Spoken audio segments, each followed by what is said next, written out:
at the Junior Beast Taming School, where the students are reminded of the upcoming Beast Master exam, scheduled to take place in less than a week. Tomorrow is the crucial day of the Beast Master Qualification Assessment. Inside the classroom, the teacher addresses the students, congratulating them on forming contracts with their first beasts. He emphasizes the importance of resting well and preparing thoroughly to achieve good results. After delivering his advice, he dismisses the class. Later, a group of students discusses the upcoming assessment. One student expresses his nervousness, while another reassures him, saying their current skills might still allow them to qualify as apprentice beastmasters. However, the challenges of advancing to the higher Beast Master Academy remain daunting, and some students don't even dare to dream about it. Meanwhile, a confident boy shares his ambitions.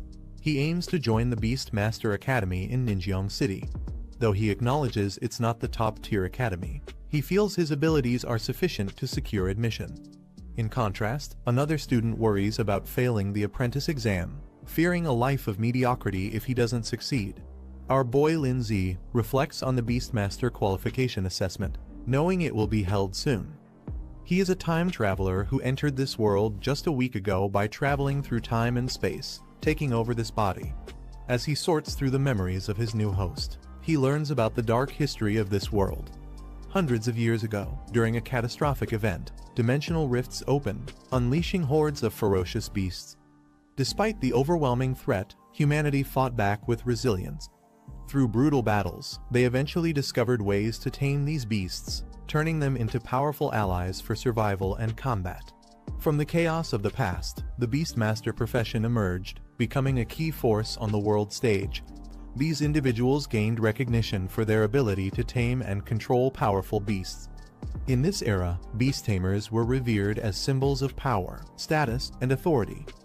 For anyone who aspired to elevate their societal standing, becoming a beastmaster was the ultimate goal. It was not just a profession, it was a ticket to the elite class of society. For the younger generation, their dream was clear: to become a spirit master, wielding immense strength and influence. In this world, once individuals turned 18, they were eligible to form their first contract with a beast. The strength of their soul determined the level of the beast they could tame. Those with stronger souls had access to more powerful creatures, setting the stage for their rise as formidable beastmasters. He reflects that all the grand opportunities of being a beastmaster don't really apply to him. Before he took over this body, the original owner had already formed a contract with a harmless little snowball beast that could only act cute. Frustrated, he realizes that the beast is not only non-lethal, but also incapable of evolving. It's a far cry from the powerful beasts that most beastmasters use to rise in status and power. This leaves him questioning if he's destined for an ordinary, mediocre life in this world. Feeling cheated by fate, he laments how others who time travel gain immense powers or world-destroying abilities, yet his own situation is so lackluster. He wonders why he ended up with such misfortune after coming to this world. As he broods over his unfortunate situation, a group of classmates approaches him. They mockingly tell him to stop worrying about becoming a beastmaster, suggesting that an ordinary office job would suit him just fine.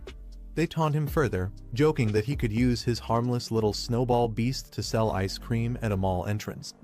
They remark about selling iced mineral water, leaving Hid visibly angered. He glares at them but keeps his composure. Just then, a system begins to activate. A screen materializes before him, declaring that the achievement system has been successfully launched. Surprised and excited, he realizes this might be his long-awaited gold finger, the cheat ability often granted to travelers in other worlds. He wonders if it took so long to appear because it was charging, but now, everything could change.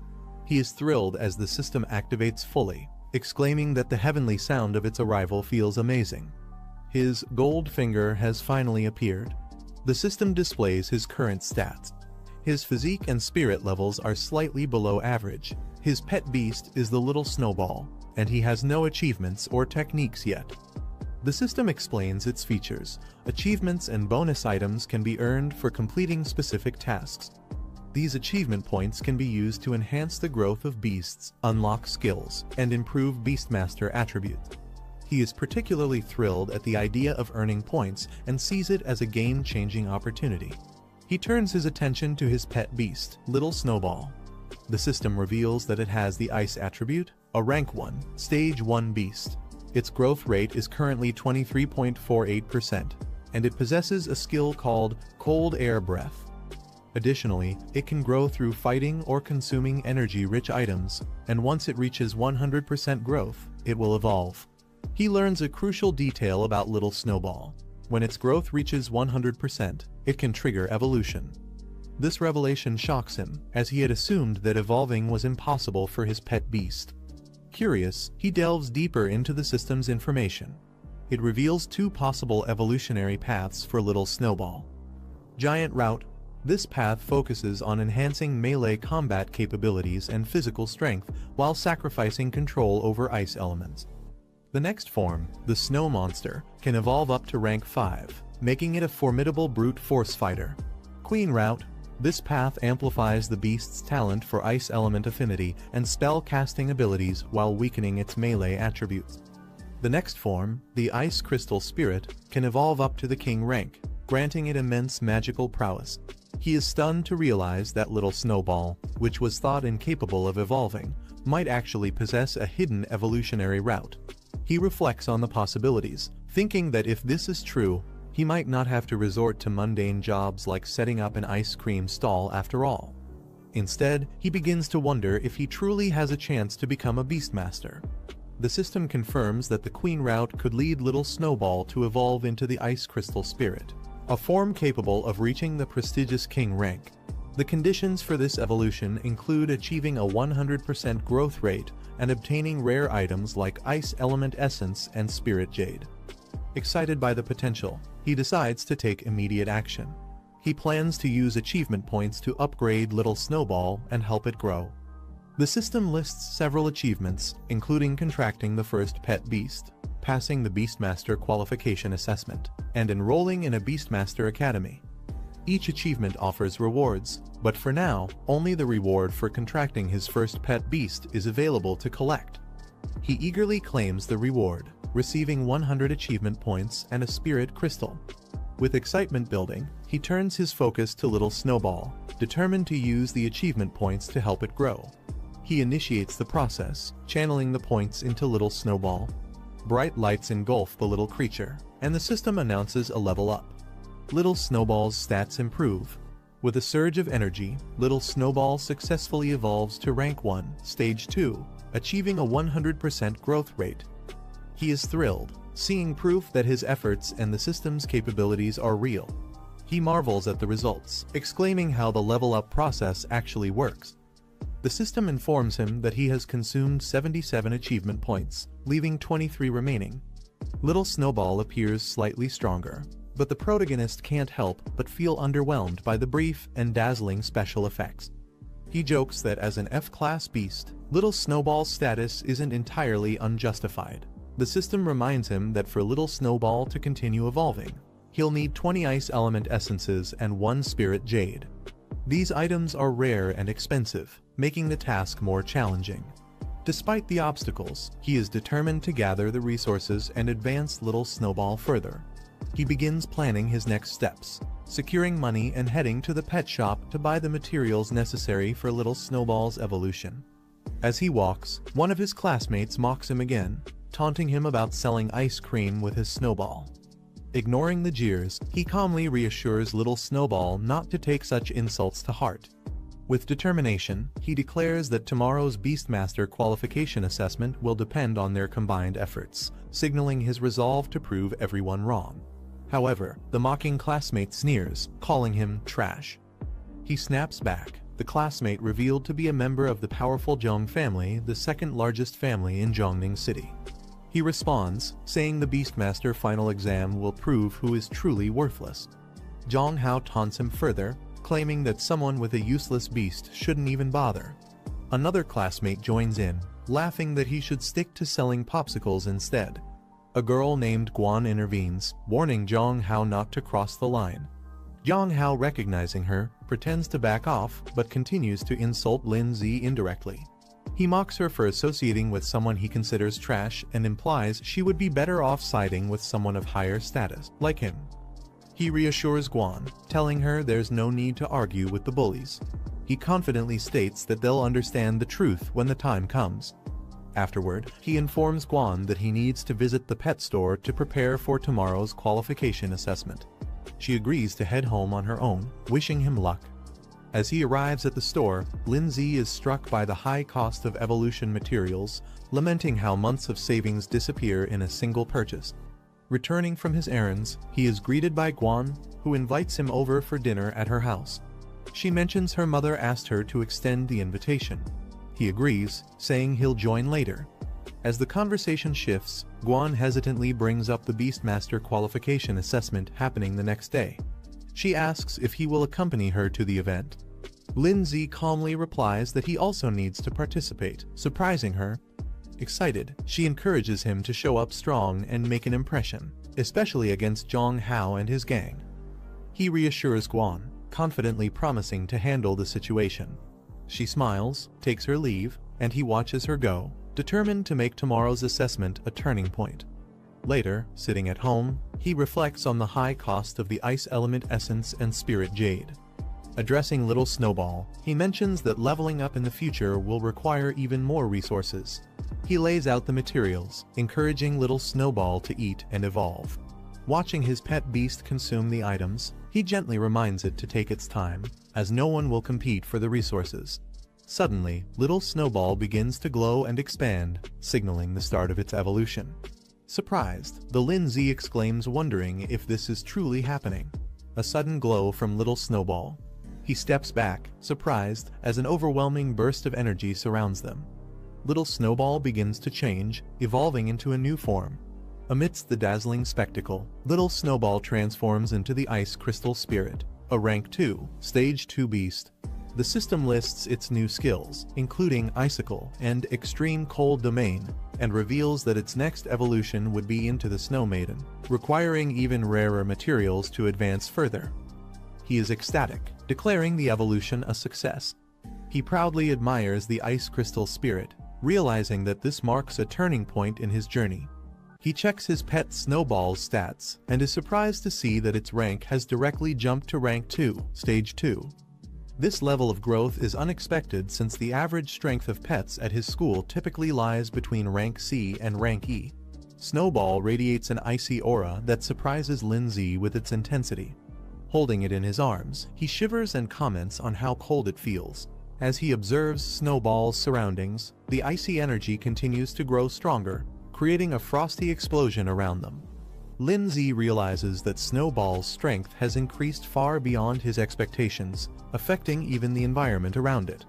The achievement notification confirms Snowball's evolution, granting Lindsay 100 achievement points and a Strength Crystal Roman 11 as rewards for reaching this milestone. He reflects on the materials he used for Snowball's evolution. He notes that without the system prompt guiding him, no one would have considered feeding such rare resources to a weak pet beast. Confident in his decision, he activates the system to extract his rewards. Two items materialize in front of him, a glowing spirit crystal and a strength crystal. The spirit crystal enhances spiritual strength, which determines the number and level of pets he can contract. The strength crystal boosts his physical fitness, a crucial attribute for survival. Without hesitation, Lindsay consumes the strength crystal. As he absorbs the strength crystal, a surge of power courses through his body. He feels a transformation beginning to take effect. His physique becomes visibly enhanced, surrounded by a powerful aura of energy. The system panel displays his updated stats. His physique has doubled from 1 to 2, his spirit from 0.8 to 1.8, and his spirit power from 80 to 180. Snowball's rank is confirmed as Ice Crystal Spirit, Rank 2, Stage 2, while his achievement points have risen to 123. Testing his newfound strength, Lindsay punches the air, feeling the cold no longer affect him. Instead, a steady stream of energy flows from within, marking a significant breakthrough in his abilities. He tests his enhanced strength by punching a wall, leaving a deep crack. He reflects on the importance of physical strength, even for those who rely on their pets. In dangerous situations, being physically strong can significantly increase survival chances. Meanwhile, Snowball clings to Lindsay's leg, making adorable noises. Lindsay smiles confidently and decides to take the next step in their evolution. Determined, he boldly declares, "Just go all in," and decides to use all his achievement points. As he channels his energy into Snowball, a radiant light surrounds them both. The system confirms the upgrade Snowball has reached Rank 1, Stage 2, with a 100% growth rate. He uses 123 achievement points, pushing Snowball to Rank 2, Stage 4, with a growth rate of 24%. Snowball now radiates an icy and confident aura, indicating its immense power. Lindsay smirks, confident about the upcoming evaluation. He knows the Advanced Association will be shocked by their progress. The next day, Lindsay walks through the bustling city streets alongside his sister Guan. She asks if he's ready, and Lindsay confidently replies that he's not only ready, but also determined to obtain the Beast Master qualification today. Guan beams with excitement, noting how motivated Lindsay has become. She comments that the old him would have never participated in something like this. He smiles and responds, "People will always change." Meanwhile, some students nearby notice them. One points out Guan, calling her a talented third-year student at Pinghai No. One middle school, and questions why she's always with someone like Lindsay, whom they consider a loser. Another student mentions that Zhu Hong confessed his love to Guan the previous day and was rejected. Frustrated, one girl expresses her disbelief, questioning what makes Guan so special and why others seem to admire her. One of the students hushes the others, reminding them to keep their voices down. Lindsay, overhearing their comments, reveals internally that Guan is his cousin. Despite being a genius and admired by many at Pinghai No, one middle school, Guan doesn't seem to care about others' opinions. As they walk together, Guan asks Lindsay if he really plans to use Little Snowball in the qualification assessment. Lindsay smiles confidently and assures her, "Of course, don't underestimate Little Snowball." Guan playfully suggests celebrating if they pass the assessment, and Lindsay jokingly hugs her, causing her to exclaim in surprise. She mentions a store she has wanted to visit for a long time. Suddenly, they are interrupted by a loud voice calling out to Guan, demanding her to stop. A young girl points at her, accusing her of stealing her boyfriend. Guan, unfazed, calmly asks, "Who are you? Who's your boyfriend?" Guan identifies the girl's so-called boyfriend as Zhu Hong. With disinterested, she recalls that Zhu had confessed his feelings to her, but she rejected him without hesitation. The girl, enraged, accuses Guan of seducing Zhu first, unwilling to believe her explanation. Unwilling to waste time, Lindsay steps forward and gently pulls Guan away, stating, "Let's go, we have more important things to do."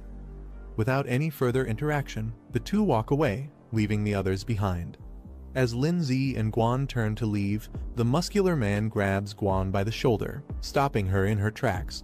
He demands, "You don't take me seriously at all. Did I give you permission to go?" Guan, unbothered by his grip, narrows her eyes and coldly says, "Let go." A menacing aura surrounds her, causing the man to hesitate as fear flashes across his face. Enraged by her defiance, the man raises his arm, preparing for a strike as he attempts to intimidate her. As the man swings his enlarged arm toward Guan, Lindsay calmly steps in, effortlessly grabbing his wrist mid-strike. The unexpected move shocks everyone, including Guan, who watches in silence.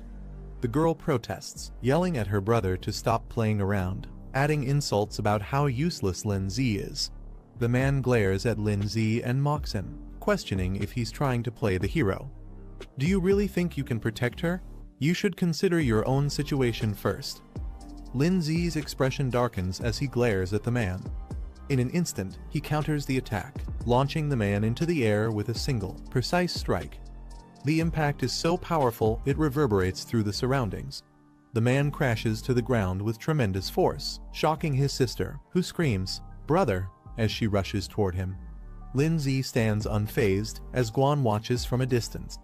Lindsay adjusts his jacket with a calm demeanor and tells the onlookers, "I'm her brother. If you need something, just ask me." The man's frustrated and bruised. Guan, observing from a distance, clenches her fists in awe, thinking, "It turns out brother Lindsay is so good at fighting." Meanwhile, Lindsay marvels at his own strength. he remarks to himself. I didn't expect my strength would be this great after strengthening my physique. The man, enraged and humiliated, yells, deliberately seeking death. Don't blame me. He charges toward Lin Zi, his arm glowing with a fiery blue energy as he prepares to unleash a powerful attack. As the energy builds up, the surroundings tremble, and a dazzling light bursts from his strike. Guan watches with concern, but Lin Zi remains composed. Suddenly, the man's summoned beast, a ghost wolf, its spectral form exudes a chilling aura, and its system stats reveal it to be a rank 2, stage 1 beast. The man smirks confidently, pointing at his ghost wolf. He mocks Lin Zi and Guan, saying 2 high school students like them could never compete against his rank 2 beast. Guan observes the situation, realizing her pet beast is only at rank 1, stage 7. Though she has some faith in it, she understands the huge power gap. She admits the chances of victory are slim but resolves to fight anyway, knowing there's no alternative. As Guan starts preparing herself, she notices Lin Zi moving forward. Surprised, she calls out, asking him what he's doing. Lin Zi glances back at her, confidence as he takes charge of the situation. Guan hesitates and asks Lin Zi if he's planning to use Little Snowball and another plan she suspects. He confidently assures her not to worry, that her qualification assessment must not be jeopardized. He tells her to leave everything to him. The girl mocks Lin Zi, ridiculing him for his so-called qualifications and how someone like him dares to speak so boldly. She urges her brother to take action and teach Lin Zi a lesson. The man, unfazed by Lin Zi's confidence, orders his ghost wolf to attack. The wolf charges forward with immense power. Lin Zi steps forward, his hand glowing with power as he prepares to confront the ghost wolf. The ghost wolf leaps toward him with blinding speed. The wolf's attack connects with a burst of light. Suddenly, Snowball unleashes its ability. The surrounding air transforms into a domain of extreme cold, freezing everything in sight, including the ghost wolf. The girl and man are caught off guard by the sudden appearance of this powerful Snowball. Guan wonders aloud if this powerful entity could truly be Snowball. Lin remarks with a confident smile that Snowball has evolved, leaving Guan still in awe of its new power. The man commands it to strike swiftly. The ice beast surges forward, Snowball's transformation glowing with energy. She evolves into the ice crystal spirit. An icy attack icicle is unleashed, sending sharp, freezing shards toward the man's ghost wolf. The impact shatters the wolf's form into pieces, leaving the man stunned. He stares at the scattered ice fragments in disbelief, muttering, "Impossible," regaining his composure. The man yells at Snowball's master, Lin Zi, questioning how a mere high schooler's pet, only at rank 1, stage 9, could instantly defeat his rank 2 pet beast. The man panics, realizing they've underestimated Lin Zi's pet beast. He hurriedly tells his sister they need to leave, admitting their miscalculation. Before they can retreat, Lin Zi blocks their path, calmly but firmly making it clear they aren't allowed to leave. The man and sister are frozen in fear as Lin Zi unleashes a massive icicle attack, covering the ground in ice and leaving them stunned and powerless. The man, now completely overwhelmed, bows his head and apologizes. He admits his mistake and pleads for forgiveness, addressing Lin Zi as Big Brother.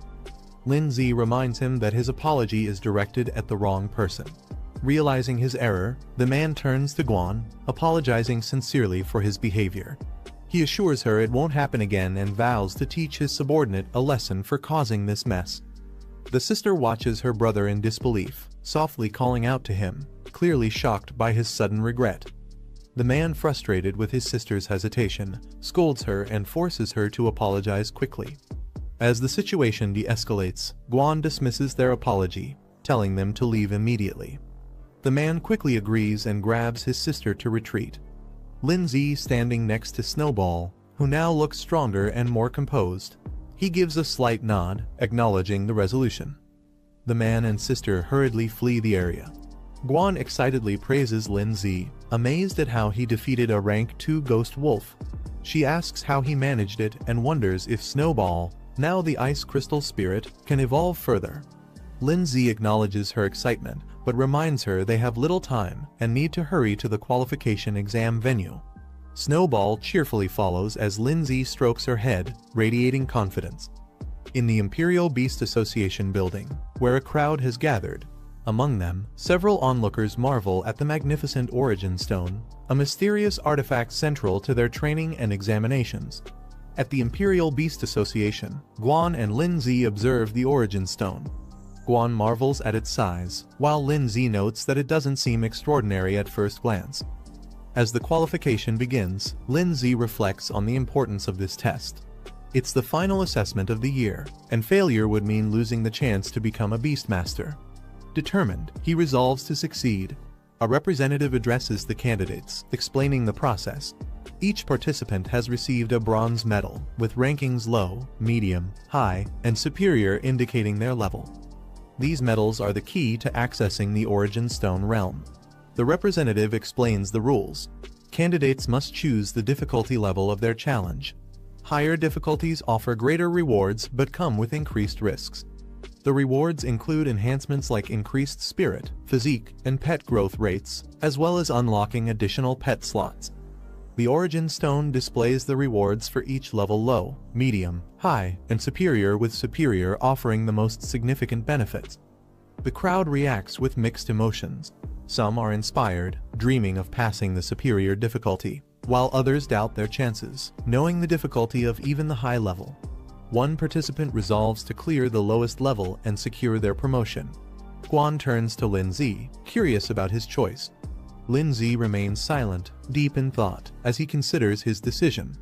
The examiner advises the candidates to carefully select their difficulty level, as it will affect their future development. Guan hesitates, contemplating her decision as she stares at the options on her medal. The Origin Stone displays the choices made by the participants. Most choose low and medium difficulties, while only one person selects high, and another dares to pick superior. The crowd reacts in disbelief, mocking the person who chose the superior level, calling it reckless. They doubt whether such a person can handle the challenge, laughing at their audacity. The crowd mocks the superior selection, joking that someone might have accidentally pressed it by mistake, calling the decision foolish. Meanwhile, Lin Zi, holding his medal, displays a confident smirk. He is determined, silently declaring that whoever challenges him will fail to apply to the Imperial Beast Academy this year. Guan notices Lin Zi selecting the superior difficulty and is shocked. She expresses her concern, warning him that failure would cost him the chance to apply to the Imperial Beast Academy this year. Lin Zi, however, remains confident, reassuring her with a calm smile that he knows what he's doing and has it under control. Nearby, the crowd starts speculating about the person who chose superior difficulty. They assume it must have been a mistake or that the person is overconfident and foolish. The examiner questions Lin Zi, wondering if he ignored the earlier advice to carefully consider his choice. Lin Zi, holding his medal, confidently states that his decision was made after careful thought. The examiner's demeanor darkens as he skeptically asks if Lin Zi truly believes he can pass the superior difficulty. Lin Zi, unfazed, firmly responds with determination in his eyes, "Of course." The examiner smirks, commenting on Lin Zi's boldness, acknowledging that young people often take risks. He then reiterates that all participants have made their selections. Turning to the group, he officially announces the start of the assessment. The candidates sit in meditation around the Origin Stone as a mystical energy begins to flow, enveloping them in preparation for their trials. The Origin Stone glows intensely, releasing a surge of energy that envelops the room. Each participant is surrounded by a sphere of radiant light, signifying the start of their individual trials. The examiner observes the participants on the stone's display, noticing their positions and energies. He specifically takes interest in Lin Zi, remarking that his choice and actions are intriguing. Lin Zi finds himself transported into a massive arena, realizing he has entered the virtual realm of the Origin Stone. The rules of the trial are explained. Any injuries sustained or the death of a pet beast within the virtual realm will not affect reality. This assurance allows participants to give their best without hesitation. Lin Zi smirks confidently, stretches his arms, and prepares to face the challenge head-on, ready to showcase his strength. Lin Zi notices a screen appearing in the virtual realm. The display indicates he has unlocked a system-related achievement. With a confident grin, Lin Zi remarks how convenient it is to access the system here. The screen confirms his reward: 100 achievement points and a spirit crystal. He taps the screen to claim the rewards, stating that the spirit crystal and points will be useful for the trials ahead. After claiming his rewards, Lin Z notices the system displaying an increase in his attributes. His stats have been significantly boosted, along with a notable enhancement in Little Snowball's abilities. Smiling confidently, Lin Z clenches his fist and thinks to himself that his chances of victory have increased dramatically. Just as he's relishing his newfound power, the sound of a large door opening catches his attention. A giant beast entering the arena. Lin Z and Little Snowball prepare themselves for the incoming challenge. A fire beast appears, its body glowing with flames. It's a rank 1 stage 7 pet beast, radiating heat and ready to attack. Lin Z observes it calmly, noting it doesn't match the high difficulty level they were expecting. The fire beast launches a blazing attack, spewing a fiery blast toward Lin Z and Snowball. Unfazed, Lin Z smirks and counters the attack with Snowball's evolved powers. He commands, unleashing ice crystal chains, which instantly freeze the fire's momentum. Snowball charges up its energy, surrounded by icy spikes, and launches a concentrated attack. The explosion of frost collides with the fire beast's flames, creating a massive burst of energy. The aftermath fills the area with frost and mist, and Snowball remains unfazed. It breathes out a chilling wind, freezing everything in its path. The frost spreads further, signaling Snowball's complete dominance over the fight. Lin Z stands confidently beside Snowball, remarking that his ice crystal chains prove to be far more effective than expected. Having cleared the first stage of the challenge, Lin Z and Snowball move forward. The doorway to the next stage opens, signaling that they've passed one of the 5 levels in the trial. In the next area, Lin Z encounters a new opponent, a skeletal bound in cloth, emitting an eerie aura. The being is identified as a rank 1 stage 9 undead creature, its hollow laughter echoing through the chamber. Lin Z smirks confidently, thinking to himself that while a rank 1 stage 9 opponent might be challenging for others, it's nothing more than a simple task for him. The examiner observes Lin Z's progress through the challenge, analyzing the situation on a large map that shows the arena and the ongoing battles. Back in the arena, Lin Z stands victorious with Snowball as the icy battlefield confirms their overwhelming power. The examiner comments smugly, addressing Lin Z. He points out that Lin Z's previous victory was merely due to an elemental advantage, hinting that the real challenges are yet to come. Lin Z and Snowball move forward, successfully completing the second stage of the challenge. As they step into the new arena, a shadow looms over them. A creature with glowing, hypnotic eyes appears, its presence radiating menace. The beast reveals itself a rank 2 stage 1 plant-type creature, towering with a twisted and unnatural form. The examiner observes Lin Z's progress through the challenge on a glowing map. He remarks to himself that Lin Z's pet beast is only rank 2 stage 1, and defeating the current rank 2 stage 1 opponent will be nearly impossible, even with great talent. In the arena, the plant creature launches an aggressive attack, aiming its sharp claws at Lin Z and Snowball. Lin Z, unfazed, counters with Snowball's ice chains.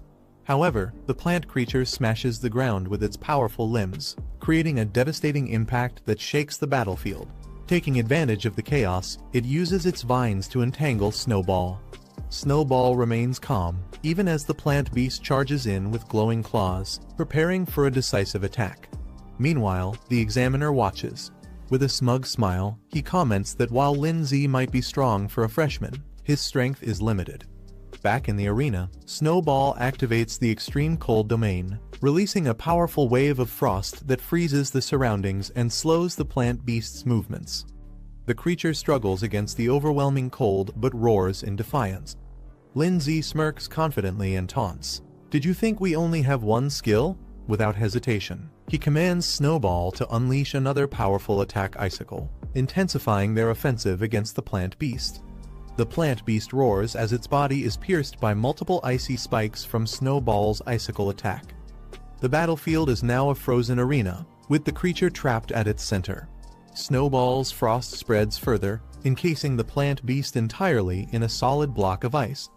The plant beast, now fully immobilized, struggles in vain as more spikes of ice penetrate its frozen body, ensuring its defeat. With Snowball's final attack, the plant beast is completely frozen and defeated. Lindsay calmly declares the battle over, signaling the end of the third level. The frozen arena stands as a testament to their victory. A notification appears confirming that Lindsay has successfully cleared the third level, leaving only 2 levels remaining in the challenge. Elsewhere, participants who failed the earlier stages express their frustration. One complains that he was so close to defeating the pet beast, while another laments his failure to pass this year's challenge, burying his face in his hands. Amid the group of participants, one excitedly celebrates his success, exclaiming that he's now an apprentice beastmaster. He didn't expect the initial challenge to feature a rank 1 stage 6 pet beast, but he managed to overcome it. Meanwhile, others watch in frustration. One participant clenches his fists and mutters his dissatisfaction, lamenting his failure and comparing his performance to those who succeeded. Someone notices the next challenge, a vicious claw beast. The announcement stuns the crowd, who recognize it as a rank 2 pet beast. Murmurs of disbelief ripple through the room as they question why such a high-level beast would appear in the apprenticeship assessment.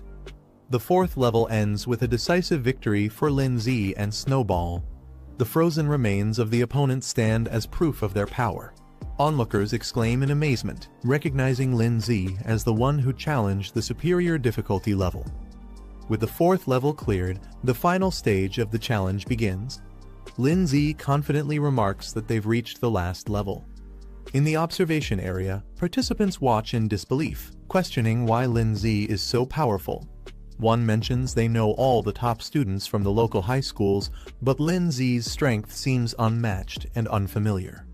Meanwhile, Guan happily celebrates her own success, announcing that she's now an apprentice beastmaster. However, her thoughts immediately turn to Lindsay, wondering about his progress and eagerly anticipating his performance in the final stage. The crowd gathers around the monitor, awestruck by Lindsay's performance. Cries of admiration echo through the room as they acknowledge his strength. Guan, watching closely, realizes that Lindsay has cleared the 4th level on superior difficulty. She clenches her fists in excitement, calling it incredible. As the final stage begins, the roar of the beast resonates through the arena. A massive saber-toothed lion emerges. Its sheer size and ferocity shock the onlookers. "It's a rank 2 stage 5 beast," someone exclaims in disbelief. Others remark how impossible it is for a newcomer to defeat such a creature.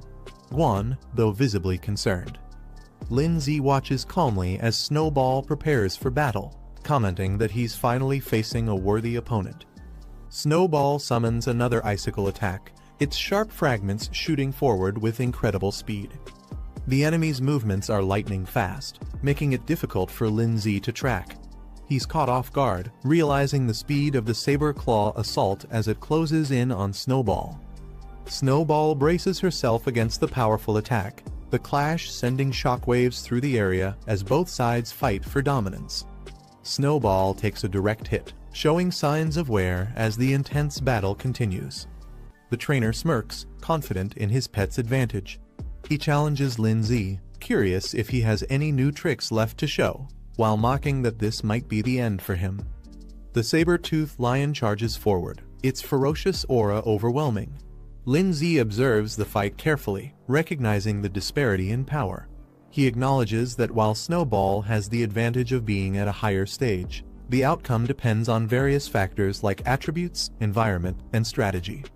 Lindsay notes that Snowball is in a weakened state after consecutive battles, facing such a strong opponent with superior speed and power. The saber-toothed lion grows more ferocious, realizing it might actually lose if the battle continues like this. Lindsay calls out to Snowball, urging her to brace herself for the incoming attack.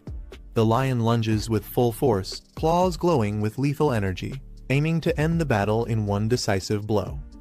Watching closely, Lindsay stays calm but focused. As the lion charges, he recognizes the moment he's been waiting for. Now's the time, he thinks. Snowball summons a final icicle, releasing a concentrated burst of freezing power to meet the lion's charge head-on. The aftermath of the clash leaves a cloud of frost and dust hanging in the air. The saber-toothed lion lies on the ground, visibly injured, with icicles embedded in its body. In the crowd, spectators murmur in confusion. They speculate about the outcome, some wondering if it ended in a tie, while others question what exactly just happened. One onlooker points out the lion's condition, drawing everyone's attention. The saber-toothed lion struggles to move but ultimately collapses, its defeat becoming evident to all. Meanwhile, Snowball stands firm. Snowball's eyes glow intensely as it channels its energy into a powerful strike. The battlefield is filled with a burst of light as Snowball unleashes an overwhelming attack, aiming directly at the saber-toothed lion. The lion charges forward, attempting to counter Snowball's attack. Its paws meet the icy terrain, but shards of ice quickly form around them. Despite its struggle, the saber-toothed lion roars and pushes forward. Lindsay analyzes the situation, noting that the saber-toothed lion, being a beast adapted to extreme cold, has remarkable resistance to icy attacks. Despite his confidence, Lindsay begins to feel the pressure of the lion's resilience. A system notification suddenly appears, declaring a new achievement unlocked. The display reveals that Lindsay has gained 100 achievement points and unlocked a new skill feature. Intrigued, Lindsay wonders aloud about the meaning and potential of this newly unlocked ability, his mind already planning how to leverage it for the battle. Lindsay reviews the system panel displaying 3 new skills: a control-based ice lock, a defensive ice barrier, and an area-based ice spike attack. Each skill requires a specific number of achievement points to unlock, with varying growth potential. Surprised, Lindsay realizes he can equip more skills than expected, noting that most pet beasts are typically limited to just 2 basic abilities. He contemplates the strategic advantages of having multiple options in battle. Weighing his current situation, Lindsay decides that a strong single-target control skill is most necessary. He selects the Extreme Ice Lock ability, using 50 achievement points to unlock it, as the panel confirms his decision. The saber-toothed lion charges at Lindsay and Snowball with intense ferocity, its powerful strike aimed directly at its target. Snowball, standing firm, channels its energy to counter the attack. A dazzling light engulfs the battlefield as Snowball undergoes an upgrade. The system confirms Snowball has advanced to rank 2, level 7, increasing its growth rate to 54%. Onlookers, witnessing the radiant display from afar, react with surprise and curiosity. One exclaims, "What's with that light?" Another realizes, "It's an upgrade." The crowd is baffled by Snowball's sudden upgrade. Some speculate about the resources used, while others argue upgrades should only happen after securing a victory, leaving them suspicious of Lindsay's tactics. Lindsay, unfazed by their doubts, confidently gestures to the saber-toothed lion, inviting it to make its move. As the lion charges with renewed ferocity, Snowball activates the newly acquired Extreme Ice Lock skill. Chains of glowing frost encircle the lion, halting its attack mid-air and leaving it restrained. The saber-toothed lion struggles to break free from the icy chains of the Extreme Ice Lock, roaring in frustration.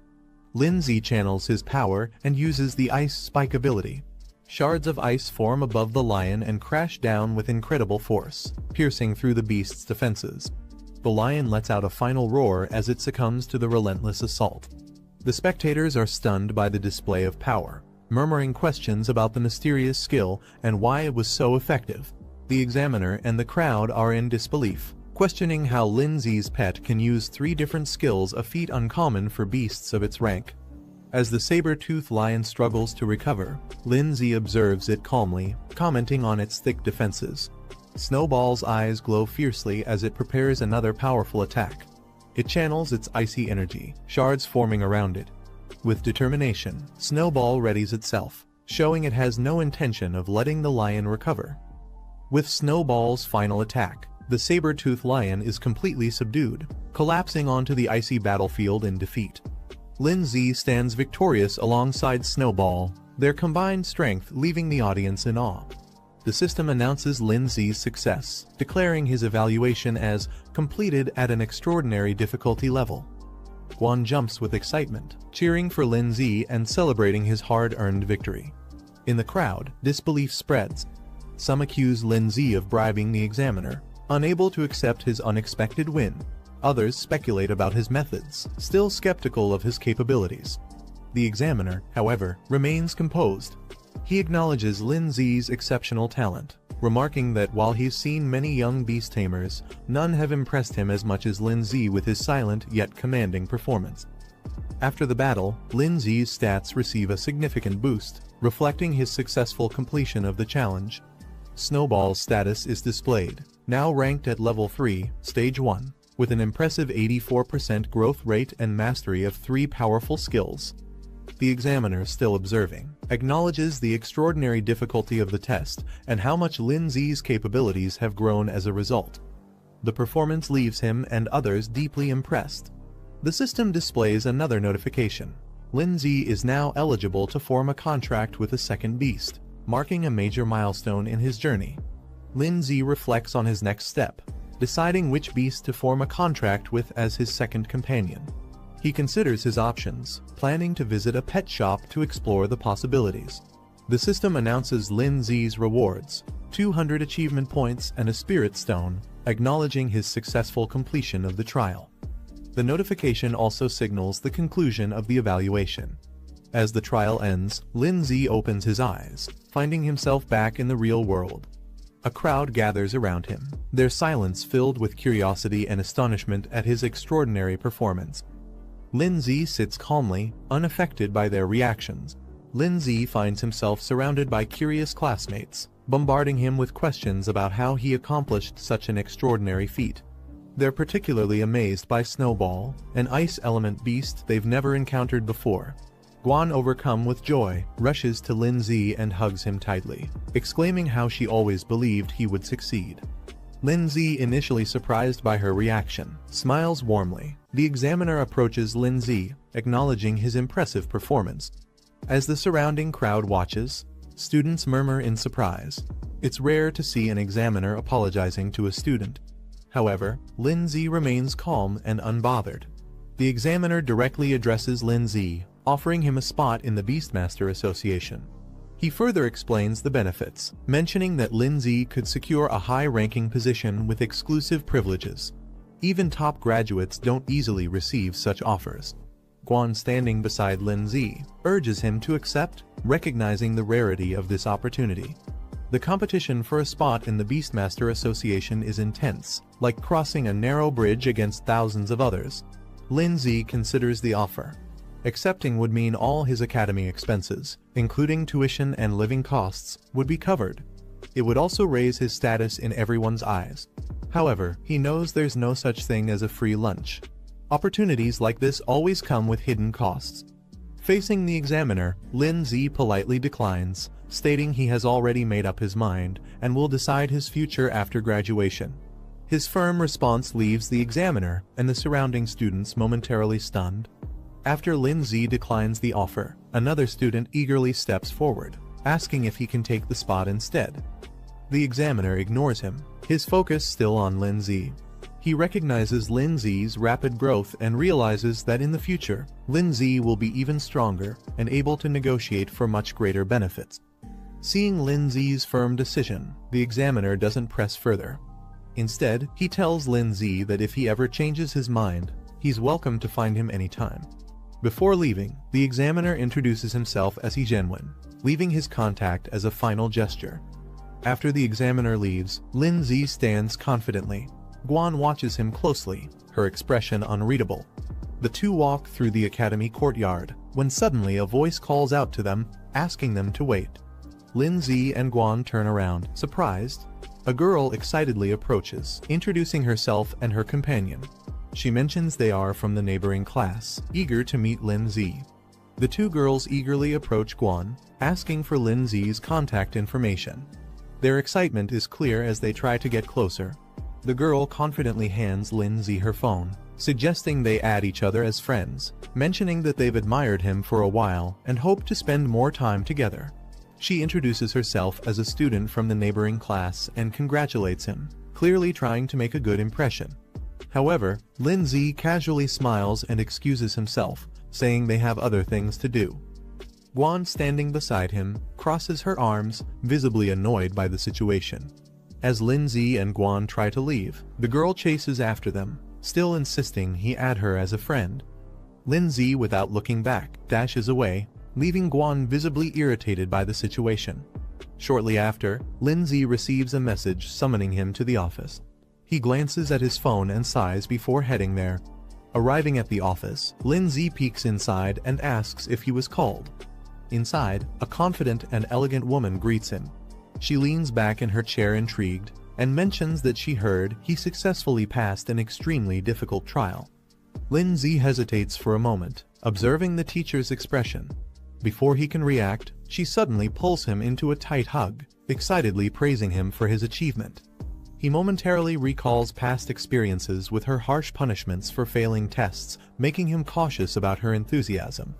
Regaining her composure, she moves on to the real reason for calling him. She takes out a book, stating that it's something important she intends to give him. Lindsay takes the book, examining its title with curiosity. The teacher explains that it contains essential techniques for soul arts, a crucial skill for beastmasters. She advises him to start learning early, as it will be a mandatory part of his training. A visual representation illustrates that soul arts are the primary combat method for beastmasters aside from their pet beasts. She further explains that those who master soul arts can defeat beasts without relying on their pets. The technique can be used both for offense and defense, protecting beastmasters from harm in battle. A visual demonstration shows a soul shield, a defensive technique that forms an energy barrier to block attacks. Lindsay, excited about the new knowledge, thanks his teacher and eagerly rushes off to start practicing. She reminds him that if he ever has questions, he can come back anytime. Later, Lindsay sits on his bed, carefully studying the book. He flips to a page detailing Soul Shield, which consumes soul power to create a full-body protective barrier against any incoming damage. Lindsay sits in his room, deep in thought. He knows mastering the basics early will give him an advantage when he enters the Beastmaster Academy, allowing him to focus on advanced techniques. Determined, he begins meditating, channeling his energy as a powerful blue aura swirls around him. His eyes glow with intensity as he activates Soul Shield, successfully forming a protective barrier around his body. The shield stabilizes, radiating a strong defensive energy. His training is already showing results. Lindsay observes his shield, realizing he has already grasped the basics. Most people take days or even months to learn soul arts, but he mastered it in just 10 minutes. His 7-8 spirit physique proves to be extremely efficient. Sitting within his shield, he notices a system prompt offering to upgrade his soul shield by spending 50 achievement points out of his 350.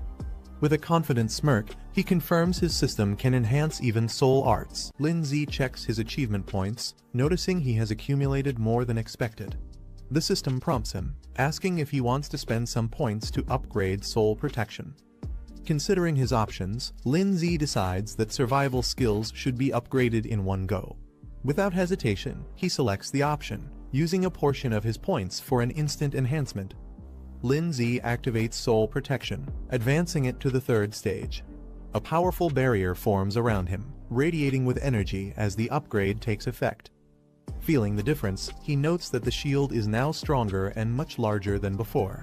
He smirks, realizing it could easily cover multiple people at once, a significant boost to his defenses. Lindsay checks his soul power, realizing that activating Soul Protection only consumes a small amount each time. With his current limit, he can use it multiple times without worry. Remembering the Spirit Soul Stone he received from an achievement, he decides it's time to use it, thinking it might further enhance his abilities. After using the Spirit Soul Stone, Lindsay feels a surge of power. His soul power and spirit level increase significantly, boosting his overall strength. Looking at his current reserves, he realizes that using all this power just for defense would be wasteful. Deciding to make the most of it, he considers learning a few more skills to balance his abilities. Lindsay flips through a skill book, looking for useful abilities. He comes across Soul Arrow, a technique that focuses spiritual energy at the fingertips and fires it like a projectile. Turning the page, he finds Soul Impact, a close-range attack that condenses energy into a powerful strike.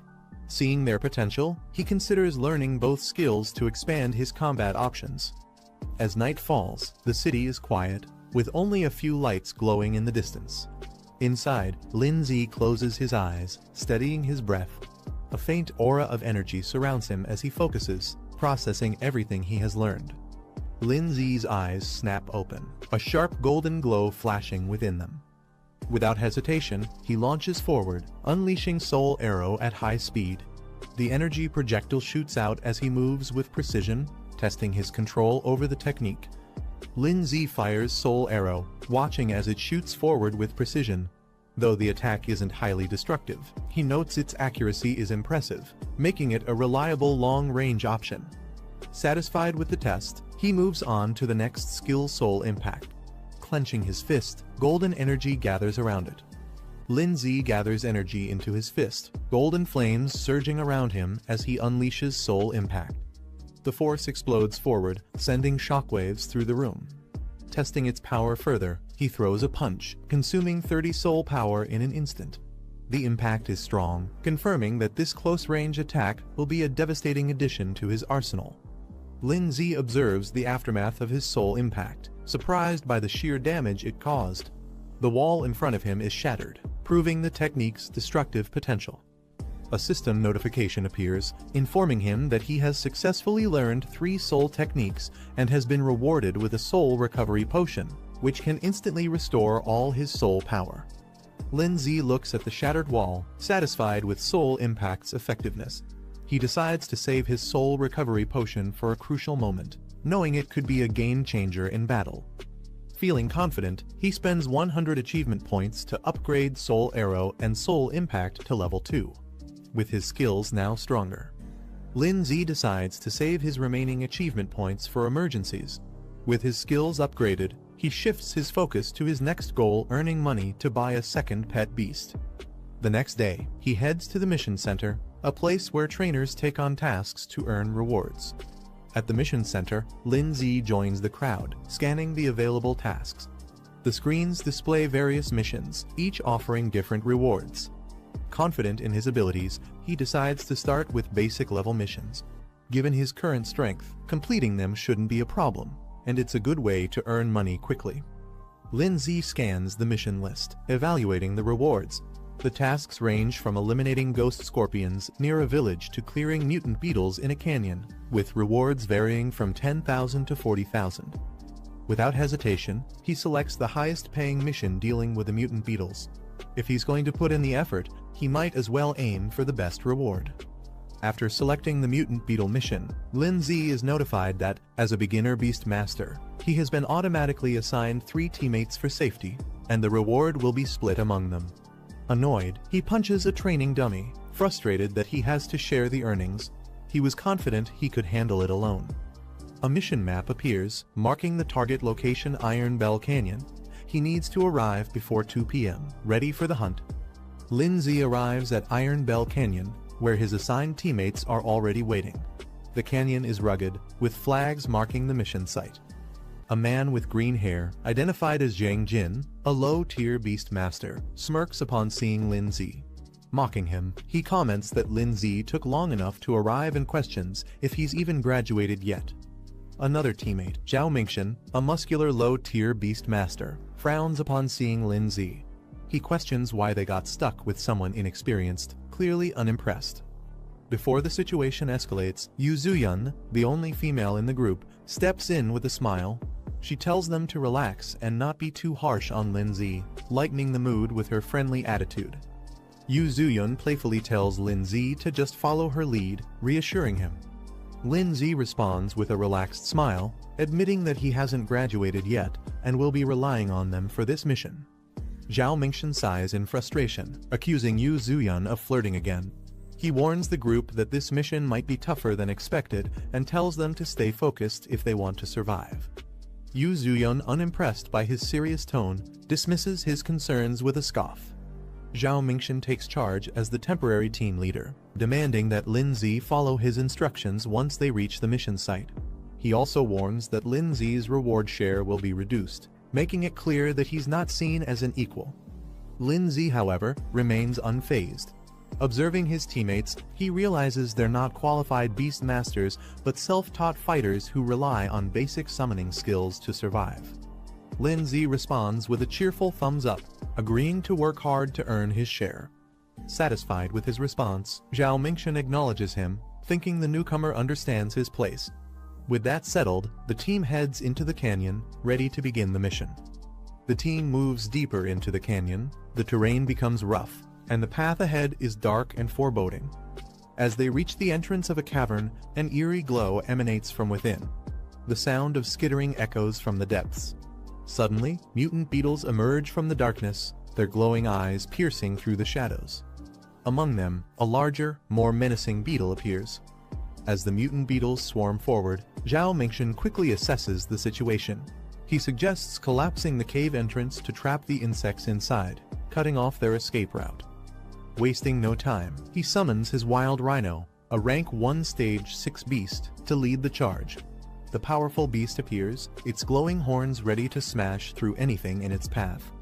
Zhang Jin steps forward, summoning his wind cutter mantis, a rank 1 stage 6 insect-type beast. Not to be outdone, Yu Zuyun summons her terror bee, a rank 1 stage 5 insect-type beast. With a smirk, she playfully reminds Lin Zi to stay behind her, as if protecting him. With their beasts deployed, the battle is about to begin. Lin Zi's group cautiously enters a tunnel, led by Yu Zuyun and Zhang Jin. They remain alert as buzzing echoes through the cavern. Strange insect creatures swarm ahead, signaling danger. Meanwhile, Zhao Mingxian observes from a distance. Without hesitation, he orders an all-out attack. Zhang Jin, responding immediately, summons his wild rhino, a rank 1 stage 6 beast. The massive creature charges forward. Zhang Jin steps forward with a confident smirk, summoning his wind cutter mantis. The green insect dashes forward, its sharp blades glowing as it slices through the swarm of enemies with precision. Zhang Jin commanding her venomous wasps to attack.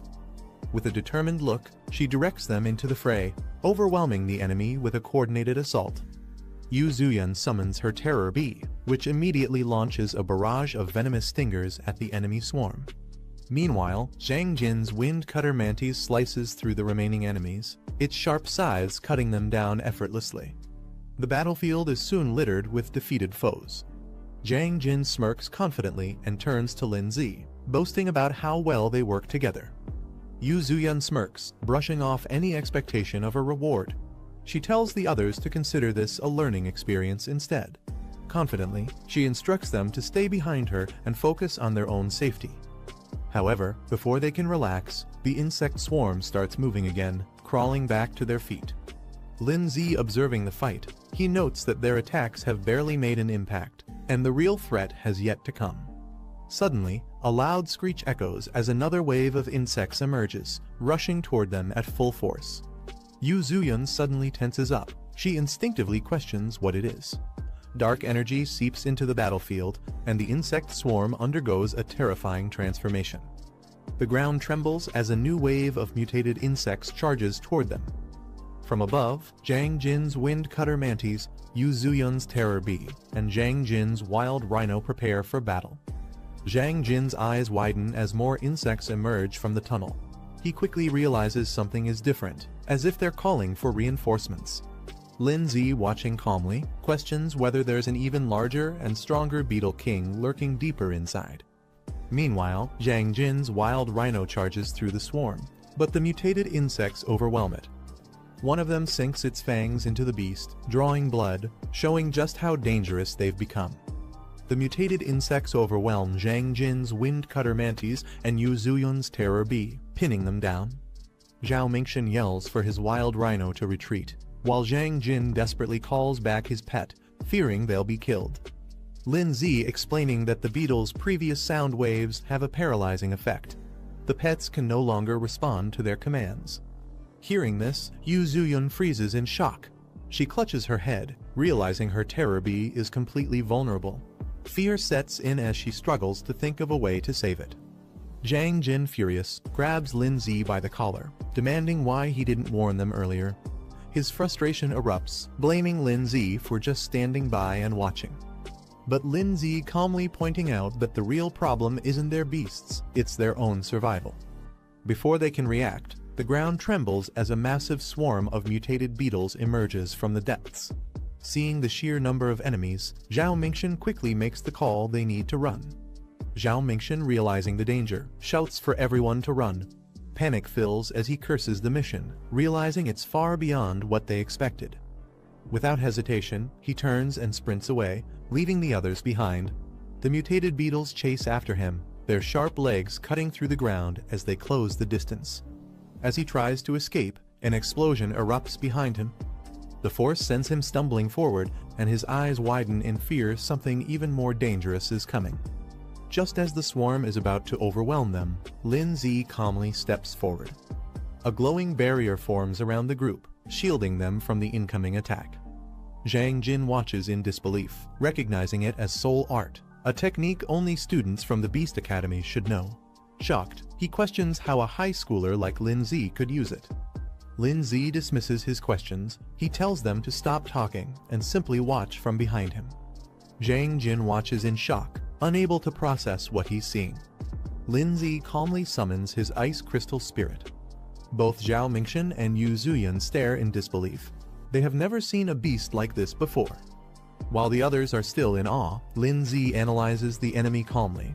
The beetles, despite their numbers, are at most rank 1, stage 7, making them manageable. However, without any large-scale attacks, the others stand no chance of fighting back. With a confident smirk, Lin Zi reveals his true strength. Unlike the others, his ice crystal spirit is a rank 3 beast, possessing devastating area-wide attacks. As he raises his hand, his beast activates extreme cold domain. A chilling wave of ice spreads across the battlefield, instantly freezing the entire insect swarm in place. The once overwhelming horde is turned into an icy grave. Lin Zi glances back at the stunned group, casually reminding them that they still have a chance to retrieve their beasts if they're willing to abandon their rewards. Zhao Mingxian, Zhang Jin, and Yu Zuyan hesitate. The reality of their situation is now painfully clear. Zhao Mingxian, now overwhelmed, raises his hands in surrender. He offers all their rewards in exchange for safe passage, pleading to be allowed to retrieve their beasts and leave peacefully.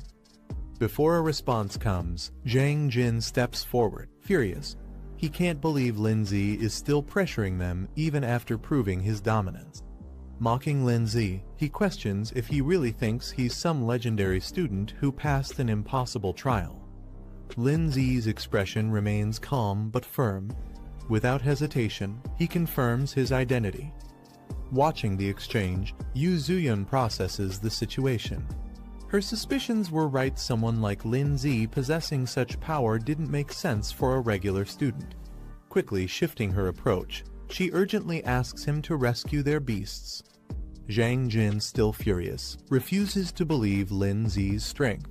He demands they be released immediately so they can retrieve their beasts. Before he can continue, Zhao Mingxian suddenly strikes him, sending him crashing to the ground. He scolds Zhang Jin for his arrogance, making it clear that Lin Zi's power is undeniable. As Yu Zuyan watches, Zhao Mingxian admits their mistake. They had underestimated Lin Zi, and now there was no doubt about his strength. Meanwhile, the frozen beasts remain trapped in ice, their condition worsening as the chilling energy spreads further. Lin Zi observes the frozen beasts, noting that time is running out before they thaw. He warns the others to retrieve their pets quickly and leave before the creatures fully awaken. Yu Zuyan, concerned, questions what he plans to do. She points out that these beasts aren't truly defeated, just temporarily restrained. Lin Zi stands atop the icy battlefield with Snowball, surveying the frozen creatures. In the darkness below, an ominous presence stirs. Zhang Jin, still on the ground, watches Lin Zi closely. Suspicion flashes across his face. Could Lin Zi really be planning to enter that place? Without hesitation, Lin Zi instructs the others to act quickly before leaping down into the depths with Snowball. They descend into a dark underground space, the void stretching endlessly around them. Standing amidst the darkness, his enhanced physique allows him to see clearly even in the pitch-black surroundings. As Lin Zi moves deeper, a swarm of monstrous creatures with glowing eyes emerges from the darkness. Their sheer numbers make the cavern tremble. Without hesitation, Lin Zi activates a spiritual barrier, shielding himself and Snowball as the creatures lunge at them. The beasts charge with terrifying speed, but Lin Z doesn't flinch. He counters instantly, releasing a powerful spiritual impact that sends them crashing to the ground. One by one, the monsters fall under his relentless attacks, but the battle has only begun. A swarm of glowing-eyed creatures rushes toward Lin Z, their sheer numbers overwhelming. He quickly activates an ice barrier, blocking their attacks. However, as more creatures slam into the shield, cracks begin to form. Maintaining the barrier is draining his energy fast. Realizing he needs a different approach, Lin Z recalls his progress. So far there's still something he can use. A new system prompt appears before him, revealing an ice shield and a frost nova ability. These skills could turn the tide of battle. Lin Z checks his remaining achievement points, 150 left. Just enough. Snowball activates her newly acquired skills, her body radiating with icy energy. Her evolution grants her Ice Shield and Frost Nova, two powerful abilities. With Ice Shield, she can now move freely without relying on Lin Z's protection. Meanwhile, Frost Nova provides a devastating area-wide attack, perfect for clearing out the overwhelming enemies. However, Lin Z notes that for maximum impact, Frost Nova requires collecting surrounding ice energy, making it an ideal combination with Extreme Cold Domain. Lin Z commands Snowball to unleash her power. With an icy glow, she activates Frost Nova, sending shards of ice erupting in all directions. The creatures charging at them are instantly frozen mid-air, their movements halted. Cracks spread across their bodies before they shatter into icy fragments. Standing within the spiritual barrier, Lin Z ensures the area is saturated with ice energy. Now fully charged, Snowball gathers the remaining energy and prepares for a devastating final strike. With one last command, she unleashes Frost Nova at full power, engulfing everything in a blizzard of destruction. Snowball gathers an immense amount of ice energy, forming a glowing crystal at her fingertips. With a flick of her hand, she launches Frost Nova, sending a powerful surge of ice across the battlefield. The frozen wave engulfs the swarm of creatures, their bodies freezing solid before shattering into countless shards. Lin Z watches as the aftermath unfolds. A system notification appears: 50 armored insects eliminated. With a smirk, he acknowledges the sheer destructive power of the attack. Even the creature's defenses couldn't withstand it. Lin Z checks Snowball's status. She has advanced to Stage 2 of Tier 3, with 89% growth. One more push, and she could reach her next evolution, Snow Maiden. Observing the surroundings, Lin Z realizes that battling these creatures allows his pet to gain experience and level up. Though the process is slow, the sheer number of enemies makes this an ideal training ground. With Snowball on the verge of evolution, Lin Z considers pushing forward. But before he can decide, an eerie sound echoes from deeper within the cave. Both he and Snowball turn sharply toward the source. Deep in the cave, more armored insects emerge, their glowing eyes fixed on Lin Z and Snowball. Unlike before, these creatures move in formation, their aggression more calculated. Lin Z smirks, realizing the king of the swarm must be close. Meanwhile, outside the cave, Yu Zuyun, Zhao Mingshan, and Jiang Jin struggle to recover from their earlier defeat. Still catching her breath, Yu Zuyun insists they report the mission's dangers immediately. If they delay, Lin Z could be in serious trouble. Jiang Jin, still frustrated, dismisses Lin Z's situation. He insists they shouldn't waste time worrying about him. If Lin Z chose to go deeper into danger, that's his own problem. Before he can say more, Zhao Mingshan knocks him down with a single strike, cutting off his complaints. Without hesitation, Zhao Mingshan turns and rushes forward, unwilling to abandon Lin Z just yet. Meanwhile, a new man appears near the mission site. Liu Da, a bronze-ranked beast tamer, surveys the area with a confident smirk. He seems intrigued by the ongoing battle and is ready to get involved. Zhao Mingxian and Luo Da move toward their destination, with Zhao Mingxian cautious about proceeding. Suddenly, Zhao Mingxian to stop, his gaze fixed on a Beastmaster badge, a sign of an elite opponent. Nearby, Yu Zuyun and Zhang Jin react in shock. Realizing their opponent's status, Yu Zuyun exclaims in disbelief, while Zhang Jin stiffens, understanding the significance of facing such a ranked Beastmaster. The Beastmaster badges appears, the rankings Bronze Beastmaster and Silver Beastmaster, both holding high positions among their kind. A Golden Beastmaster badge appears, signifying an elite ranking among Beastmasters, belonging to the top 3% worldwide. Meanwhile, Luo Da introduces himself as a Bronze Beastmaster, stating that he was sent by the association due to the increased difficulty of this mission. Yu Zuyun lights up with excitement, believing that with Luo Da's help, success is guaranteed. She eagerly asks if she can join him. Luo Da smirks and lifts her chin playfully, teasing her for being so eager to see what he can do. Luo Da smirks and confidently allows Yu Zuyun to follow him, granting her permission to join. Turning to Zhao Mingxian and Zhang Jin, he dismisses them, stating that they aren't qualified to come along. Both of them freeze in shock before quickly insisting that they have no interest in going anyway.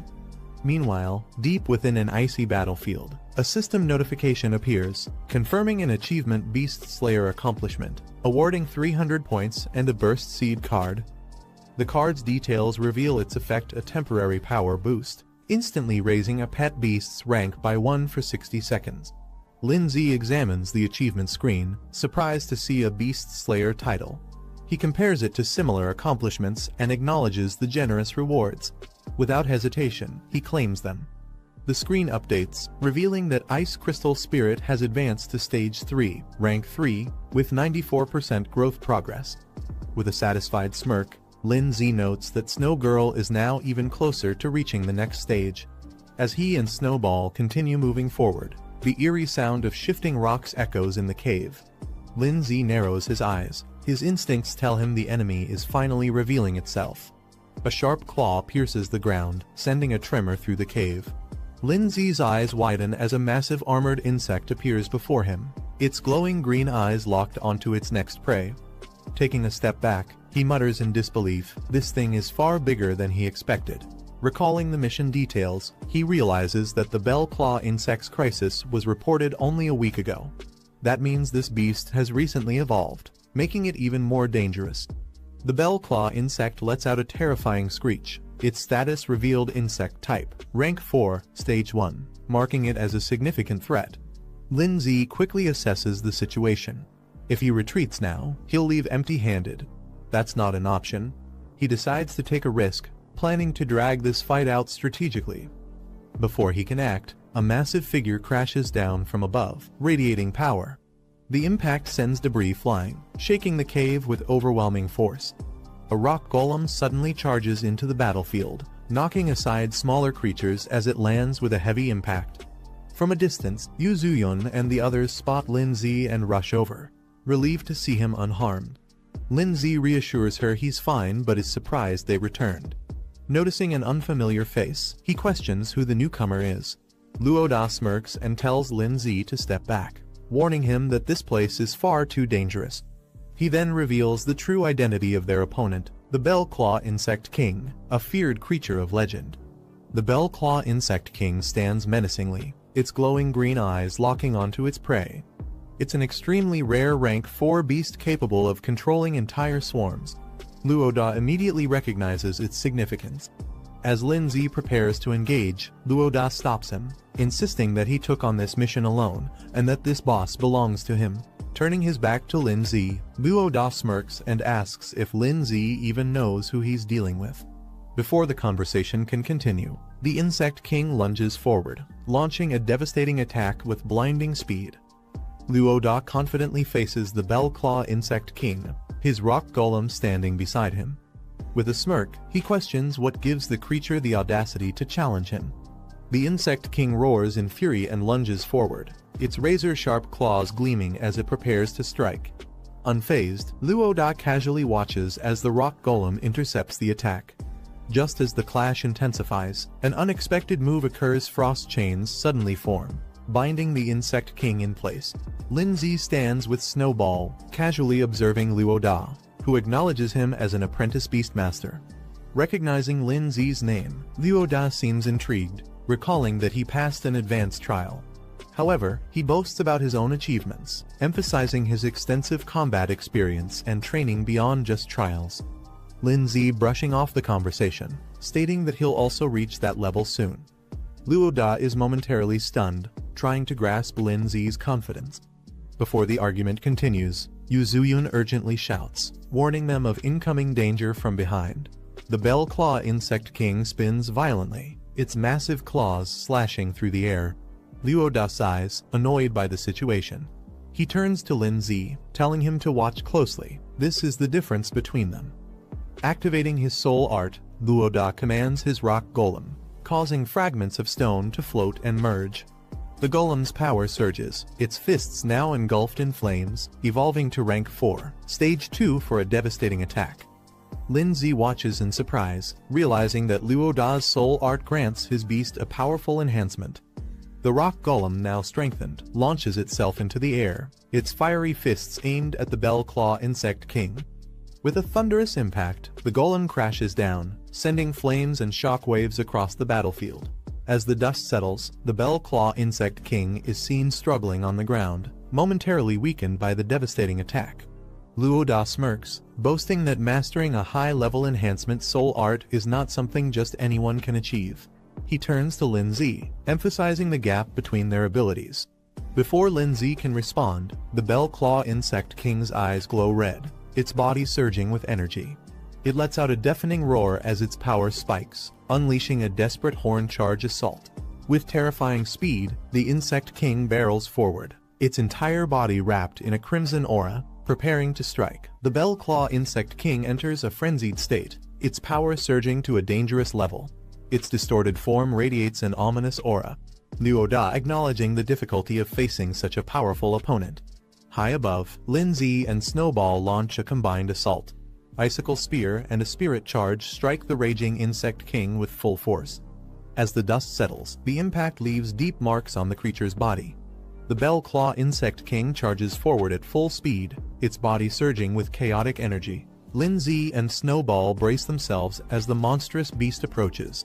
Without hesitation, Snowball conjures frost chains, wrapping the creature in layers of ice to restrict its movements.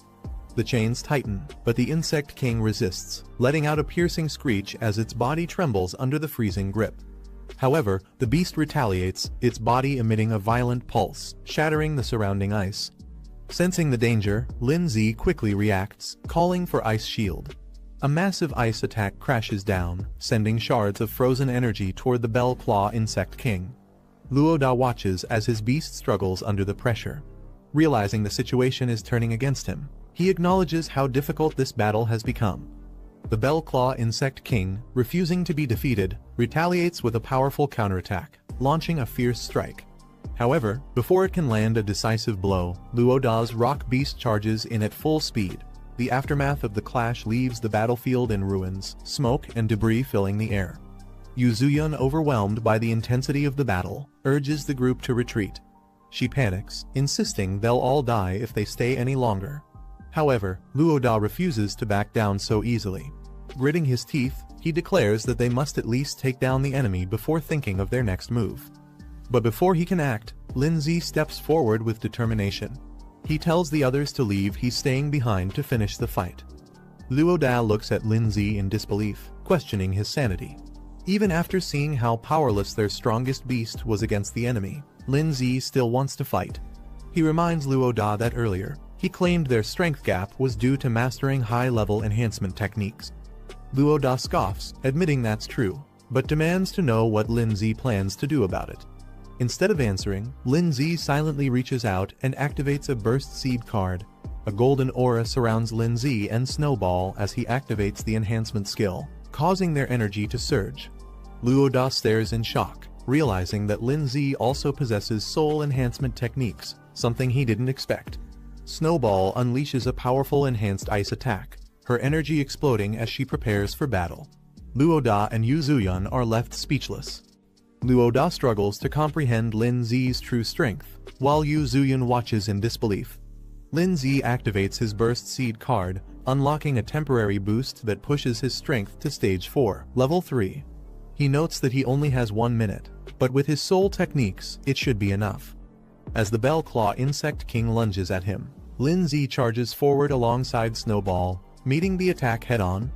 With a flick of her hand, Snowball unleashes frozen chains, wrapping the enemy in thick layers of ice.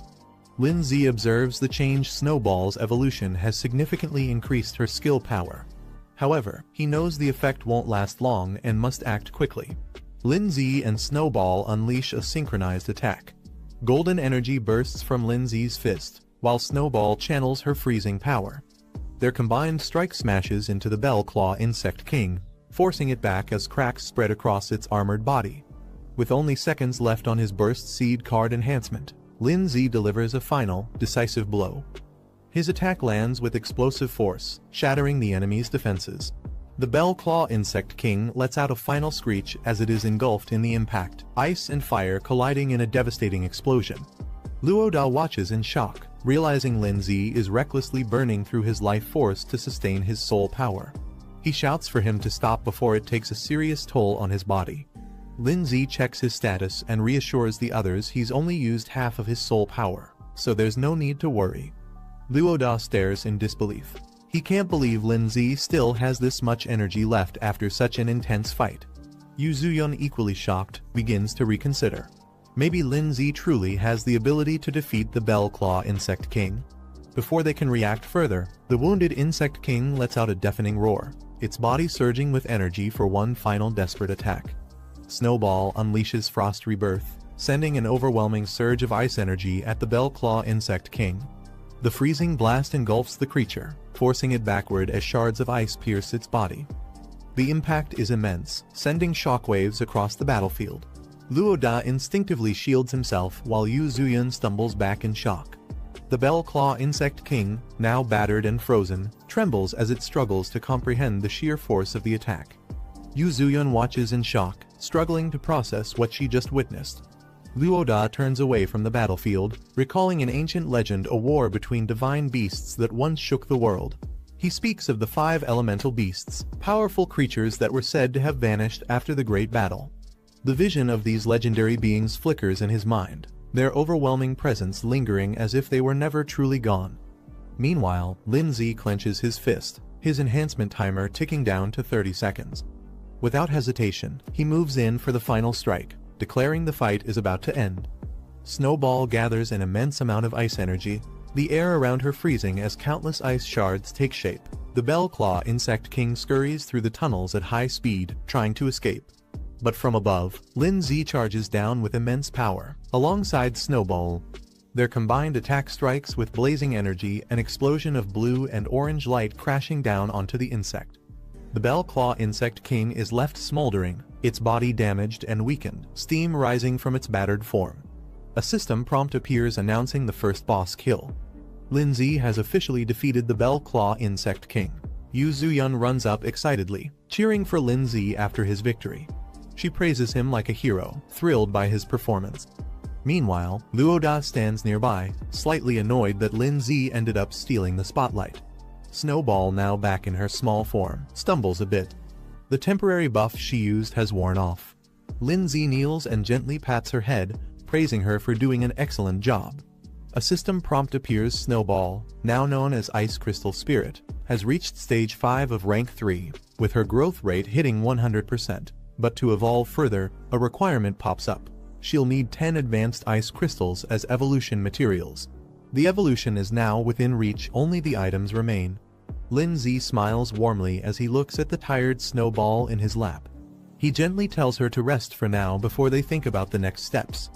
Suddenly, a system notification pops up. Boss kill reward achieved.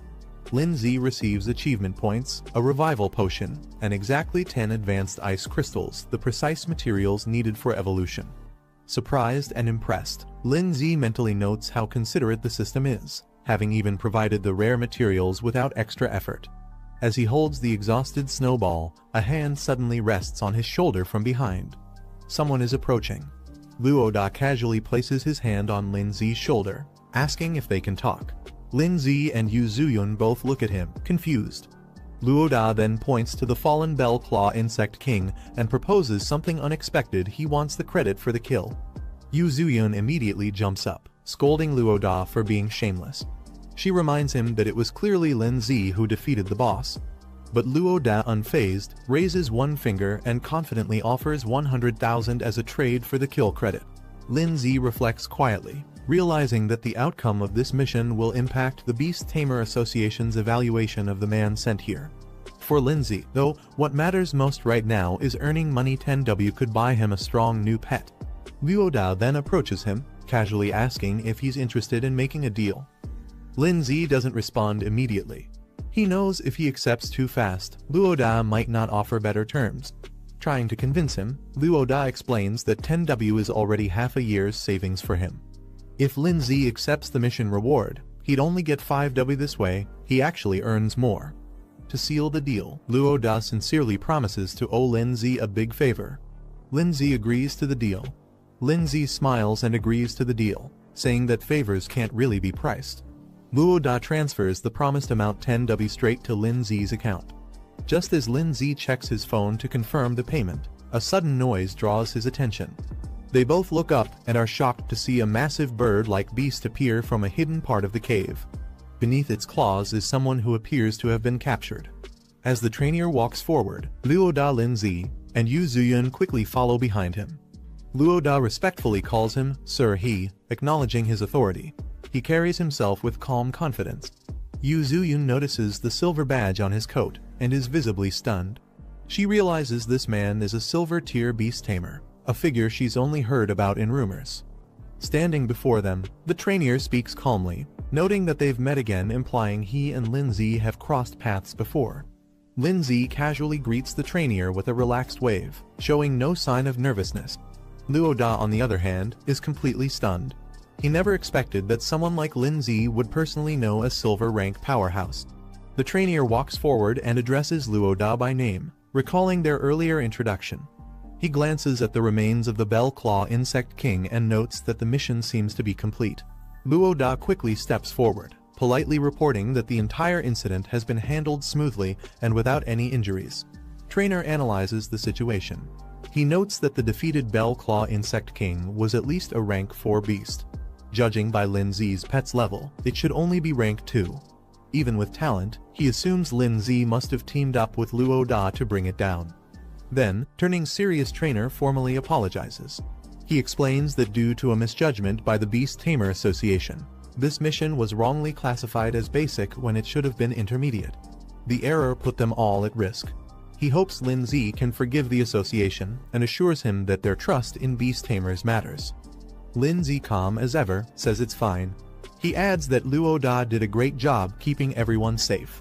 Luoda, hearing the praise, scratches his head with a shy smile, pretending to be humble while clearly enjoying the compliment. Yu Zuyun, watching from the side, quietly admires how smooth and composed Lin Zi is during conversations. She thinks to herself, this must be what high emotional intelligence looks like. Meanwhile, trainer informs Lin Zi that, as compensation for the mission's misclassification, the association will provide him with 10W. In return, they'll also be taking the monster's corpse back for research. Hearing that, Luoda is amazed. He thinks to himself that Lin Zi really came out of this with a massive profit. Lin Zi politely accepts the compensation, saying he won't argue with their generosity. In his mind, though, he notes that this isn't just compensation, it's also recognition of his strength. Lin Zi smiles slightly, understanding that the 10W given by the Beast Tamer Association isn't just compensation, it's also a gesture to keep things quiet and show goodwill. Refusing it might only create complications later. Meanwhile, trainer silently observes Lin Zi's behavior. He notes that Lin Zi hasn't even acquired a second pet beast yet, which clearly means he needs money urgently. To trainer, this payout is more than a reward, it's an investment. He transfers the amount to Lin Zi's account and tells him to make good use of it. He also reassures Lin Zi that if he ever needs help again, the association will support him. Trainer then approaches the remains of the Bell Claw Insect King, casually lifts it, and with a nod, says he'll take his leave. Lin Zi watches him go, thoughtful but composed. Suddenly, Lin Zi's expression changes. His reaction leaves him momentarily stunned. Later, the team exits the cave and steps into the open. Luo Da, in high spirits, teases Lin Zi about making a huge profit 20W in one day. Lin Zi smiles and adds that he didn't just earn money, he also gained a valuable favor. Luo Da laughs and reassures him, saying not to worry. He promises that he won't forget this help and that they'll definitely meet again in the future. Watching him leave, Yu Zuyun smiles and thinks to herself meeting two powerful people in one day wasn't a waste of time at all. Looking at Lin Zi, she says she'll work hard to become stronger too. Once she reaches his level, she hopes they'll have the chance to team up again. Lin Zi smiles gently and encourages her to keep going, promising that they'll definitely get that chance in the future. Lin Zi walks through the city, thinking to himself that with his current budget, he might be able to afford a B-rank pet beast. He arrives at a sleek pet shop where a shop assistant greets him warmly and asks if she can help. He tells her he's looking to buy a pet beast. She gestures for him to follow her. They walk upstairs into a display area filled with various pet beasts in glass cases. She informs him that all the available options are here, ready for selection. The assistant politely tells Lin Zi to take his time browsing. Lin Zi walks through the display, observing the pet beasts. He figures out that in a regular store like this, B-rank pets are probably the highest tier options available. As he examines the beasts, some stand out like a skeletal creature, and a mushroom-type pet, both marked as B-rank with basic evolutionary paths. Then he spots a small fiery spirit beast. Lin Zi instantly reacts this one has a hidden evolution route. But even with that, he notes that it doesn't come close to the potential of Snowball's evolved form, the Ice Queen, who belongs to a completely different league. The assistant praises Lin Zi's sharp eye for spotting the rare flame spirit. She explains that although it's a B-rank pet, it's considered top tier among its grade and is priced at 160,000. Lin Zi is surprised by the cost. She adds that the price also includes materials needed for its evolution, trying to sweeten the deal. Lin Zi politely says he'll look around a bit more. As he walks, he reflects on how Snowball was once considered an F-rank pet, believed to have no potential. But he now understands that official rankings aren't absolute, they're just opinions based on knowledge and experience, not facts.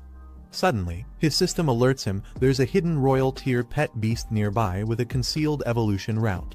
As Lin Zi continues browsing, something suddenly catches his attention. He pauses, surprised one of the pet beasts looks oddly familiar.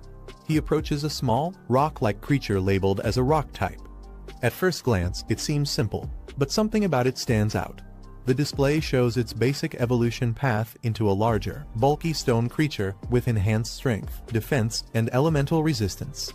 But what really surprises Lin Zi is its hidden evolution route.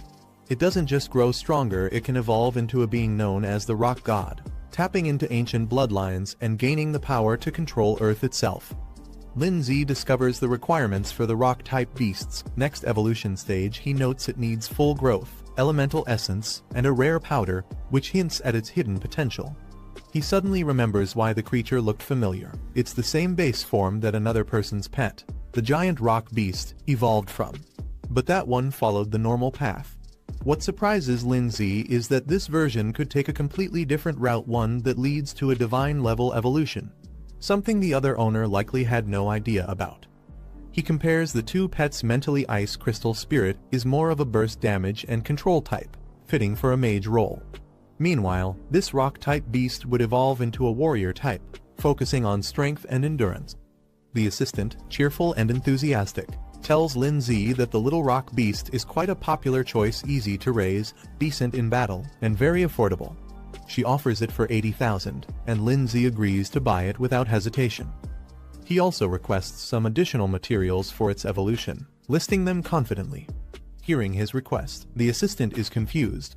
She points out that the rock beast can't evolve using those high-grade materials and questions if he's planning to actually use them on it, especially since they're expensive and meant for more advanced pets. Lin Zi laughs it off, claiming the materials are meant for someone else as a gift, brushing aside her concern. Lin Zi checks his remaining balance, only 20,000 left. He's a bit frustrated that the evolution materials cost more than the pet itself. The assistant completes the transaction and hands him the sealing orb. The little rock beast is sealed inside with a brilliant glow, confirming the contract. As the bond is formed, a notification pops up. Lin Z has successfully signed his second pet beast, and earns plus 300 achievement points for it. That evening, Lin Z prepares for training. He sits cross-legged with the materials laid out in front of him and begins the summoning. The little rock beast appears in a flash of blue energy, its growth rate currently at just 12%. Lin Z checks his available achievement points, 800 total, and realizes he needs to raise the pet's growth to 100% before anything else. He spends 220 points, boosting the rock beast to stage 2 with full growth. A bright light surrounds the creature as it levels up instantly. Lin Z sits comfortably with the rock beast in front of him. Looking at its cute and clumsy appearance, he thinks to himself, no one would expect this little guy to carry a hidden god tier evolution path. He then instructs the rock beast to eat the evolution materials he prepared. The creature immediately reacts, charging forward and gobbling down one of the items. But before it can evolve fully, Lin Z reminds it there's still more to consume, pointing at the second item that remains untouched. Lin Z watches as the rock beast stubbornly shakes its head, refusing to eat the remaining evolution material. Surprised and annoyed, Lin Z scolds it, reminding the creature how expensive those materials were. To his shock, the little beast even throws a tantrum, stomping around in protest. Lin Z is left speechless. "You're actually mad now," he mutters in disbelief. Just then, a summoning light appears. The rock beast pauses, tilting its head in confusion as someone is about to arrive. A dark energy pulses through the room. Snowball appears, her expression cold and ominous. Lin Z quietly observes, noting that Snowball seems to have recovered well. Without warning, the rock beast launches itself forward in a full-speed charge, its small body engulfed in rage. The impact as it crashes headfirst into Snowball with a loud burst. After the impact, Snowball stands firm, calmly holding an ice blade in her hand. The rock beast, now on the floor, looks defeated. But instead of staying down, it suddenly bursts into dramatic, exaggerated sobbing, flapping its tiny arms and crying loudly. Lin Z watches the whole thing unfold and rubs his forehead in disbelief. He can't help but sigh at how overly his new pet is. Snowball stands with arms crossed, staring down the trembling rock beast. Her presence alone is enough to make it nervous and retreats slightly in fear. The rock beast, overwhelmed, starts shaking and lets out a puff of smoke, panicking under the pressure. Suddenly, a screen flashes. Snowball's growth rate reaches its peak, signaling a major breakthrough. Just then, Lin Z appears surrounded by a sinister red aura. His presence shifts dramatically, and the atmosphere becomes heavy. The red aura around Lin Z intensifies, bursting out in a violent surge of energy. Moments later, a new rock stands where the energy burst rock beast has evolved into a terrifying armored warrior form. Its entire body is clad in jagged, dark stone, exuding raw strength. A system panel flashes, confirming its evolution. The rock beast has now reached stage 9 of rank 2. It possesses several new skills and even greater potential, requiring 100% growth and rare earth elemental materials for its next divine evolution. Lin Z casually mentions that the evolution of rock beast into this form was something they clearly didn't see coming. The evolved rock beast glares intensely, its red eyes glowing beneath the armored helmet. Lin Z turns in surprise, sensing the sudden danger, but before he can react, the ground erupts beneath him. Rock beast has launched a powerful ground spike attack straight at him.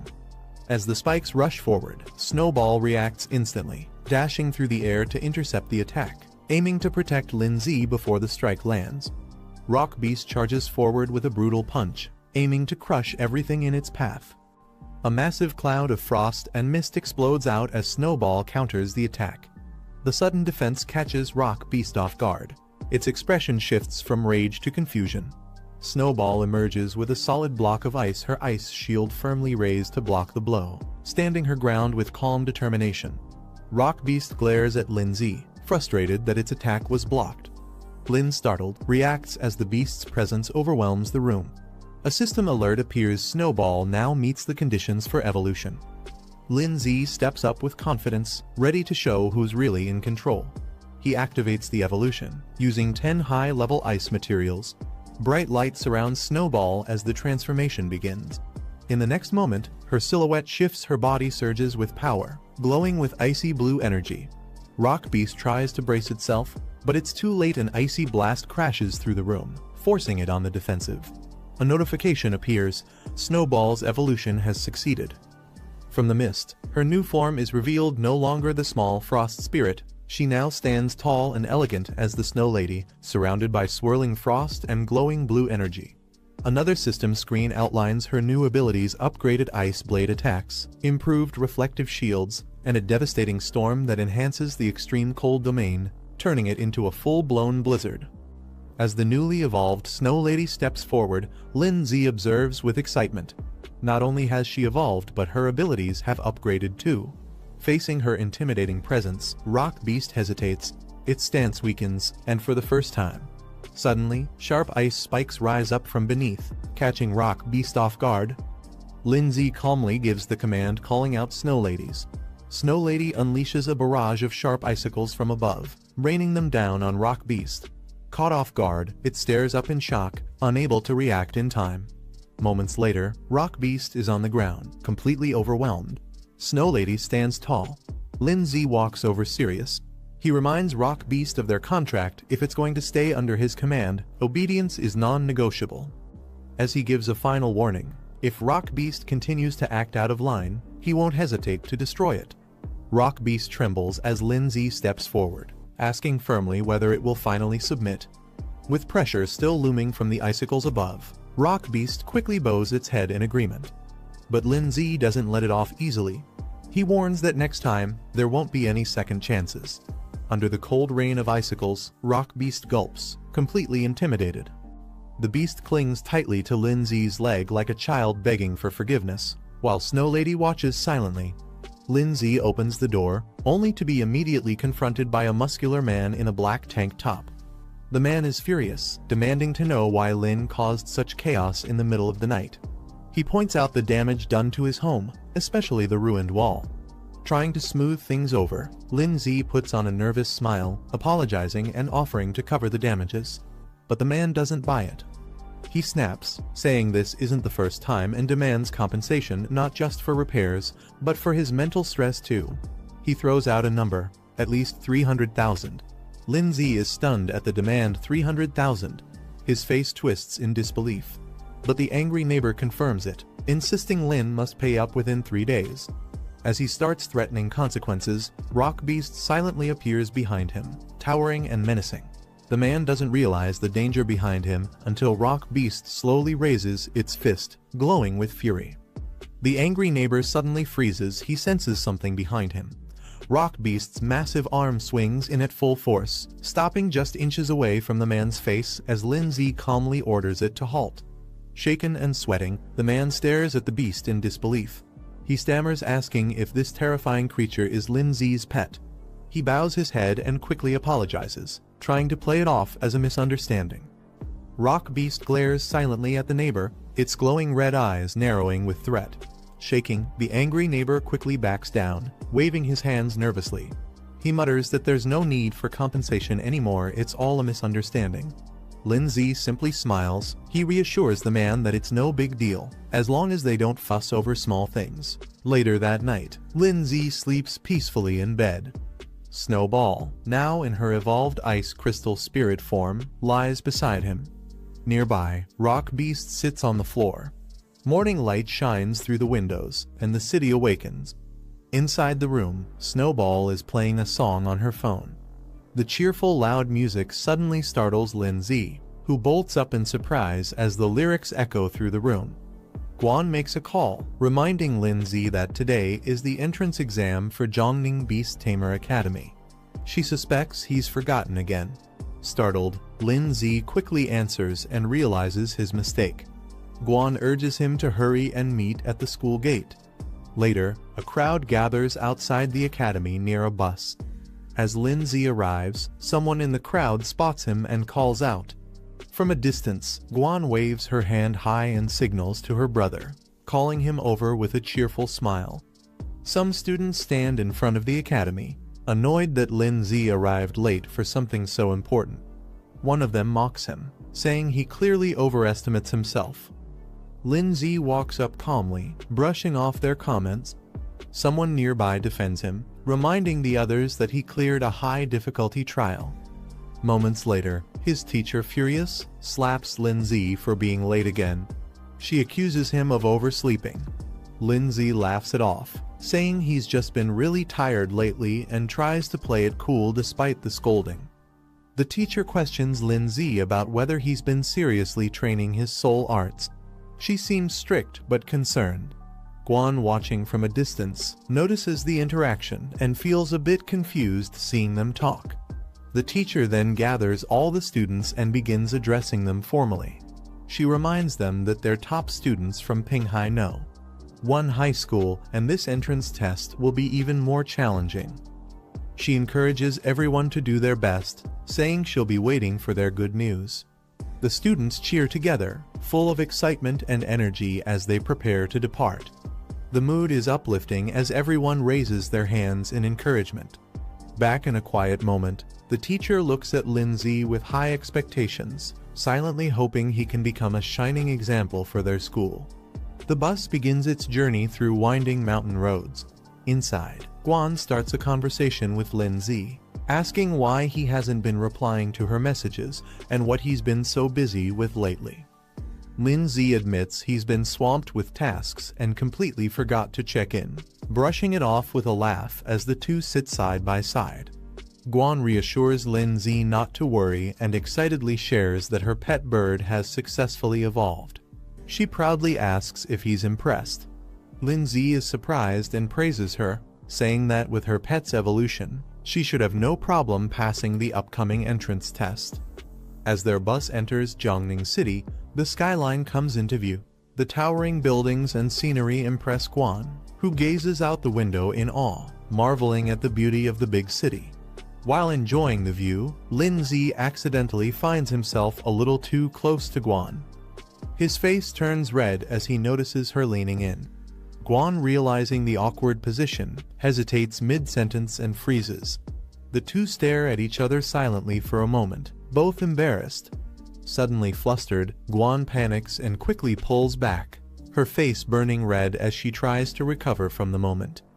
In the back seats, a few girls notice what just happened and chuckle to themselves. The group finally arrives at Jiangning Beast Tamer Academy. The building stuns everyone. It's grand, luxurious, and more magnificent than expected. Some students are amazed, calling it impressive and cool. They admire the fountains, statues, and palace design.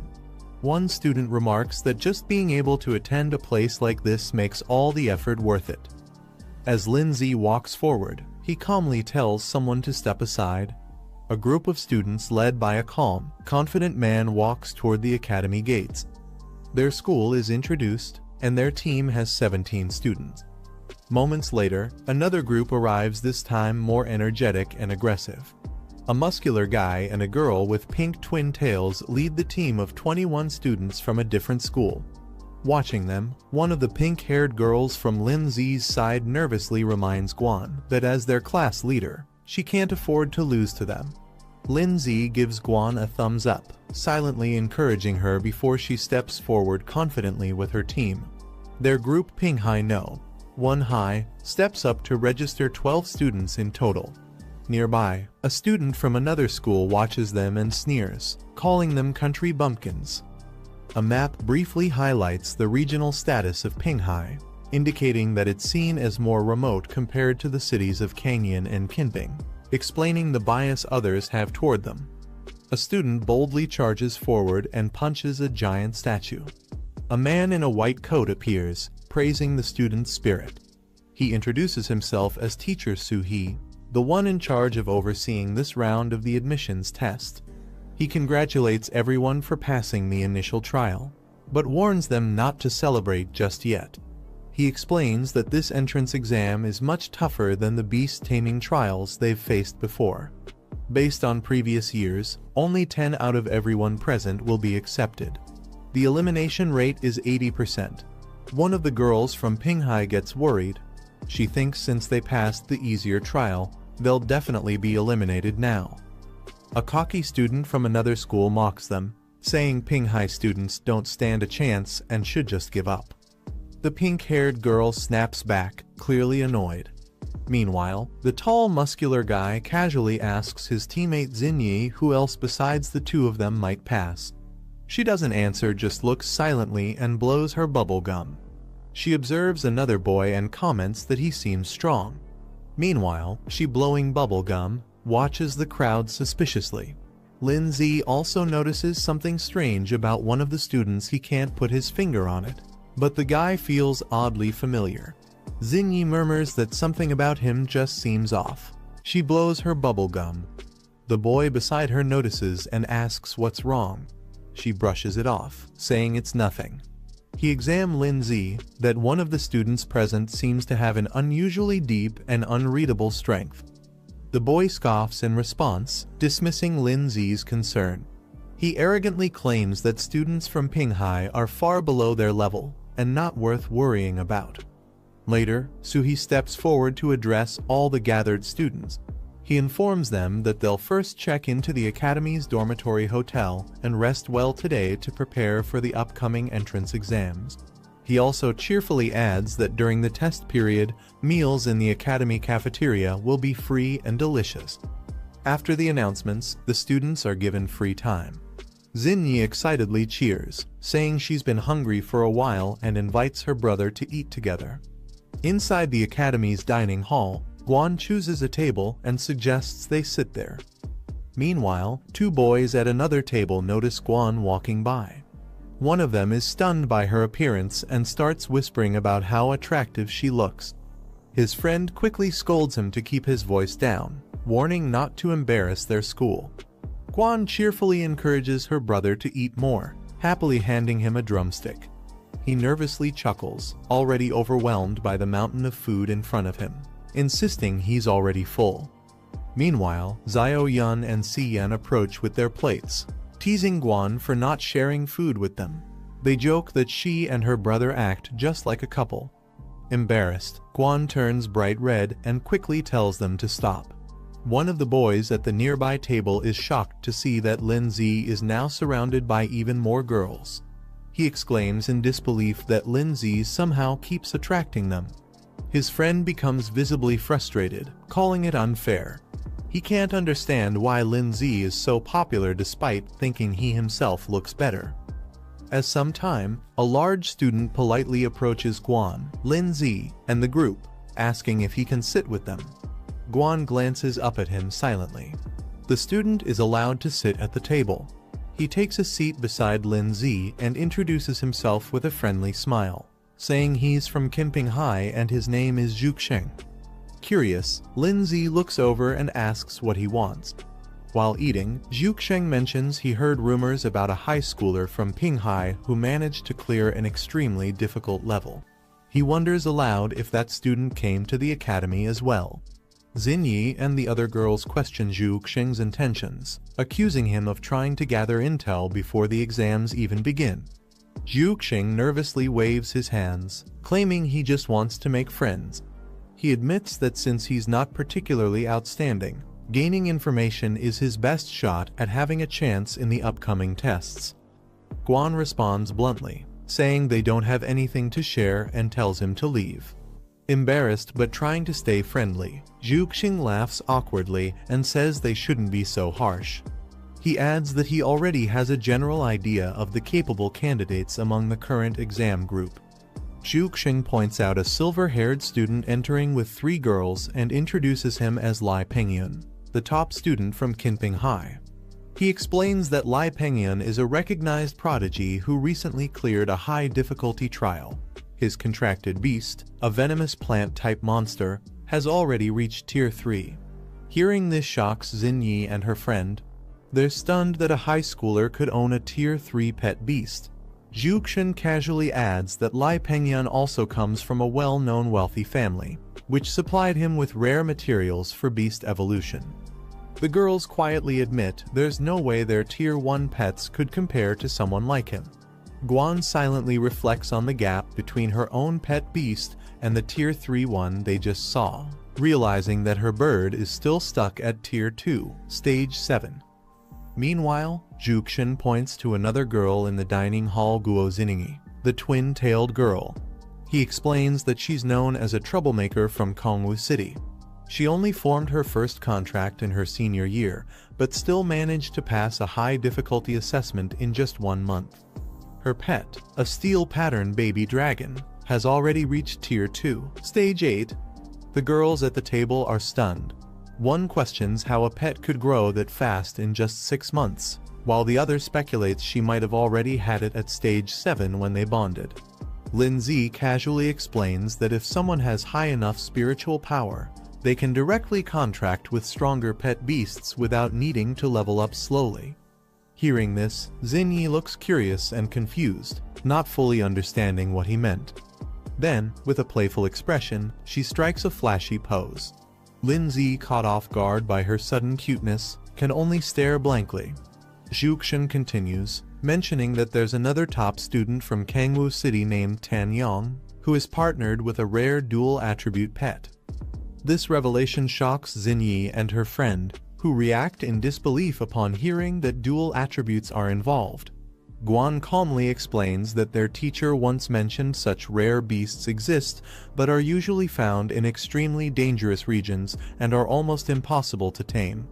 Lindsay, thinking to himself, recalls that the monster called Rock Ghost belongs to both ghost and rock types. He considers how valuable it would be to develop a dual-attribute pet like that. Zhu Xing finishes sharing all the information he knows and then asks the group if they can tell him who the student is that passed the super difficult trial. Xingyi excitedly begins to respond, pointing playfully as if to reveal something important. But before she can say more, Lindsay, still eating, calmly interrupts and says that the person he's asking about isn't here today. They notice someone's absence and quietly comment that the person didn't show up today. Lindsay calmly dismisses Zhu Xing, implying that he's not needed here and their group isn't close to his family. Zhu Xing gives up questioning and politely says he won't press further, then leaves. As he walks away, Zhu Xing thinks to himself that they're clearly hiding something. He suspects one of them might be the person capable of passing the highest level difficulty trial. Zhu Xing walks past a table of 3 other students. One of them eyes Lindsay's group and suggests testing that boy soon. Meanwhile, Xiao Yun questions Lindsay directly, asking why he didn't reveal the truth.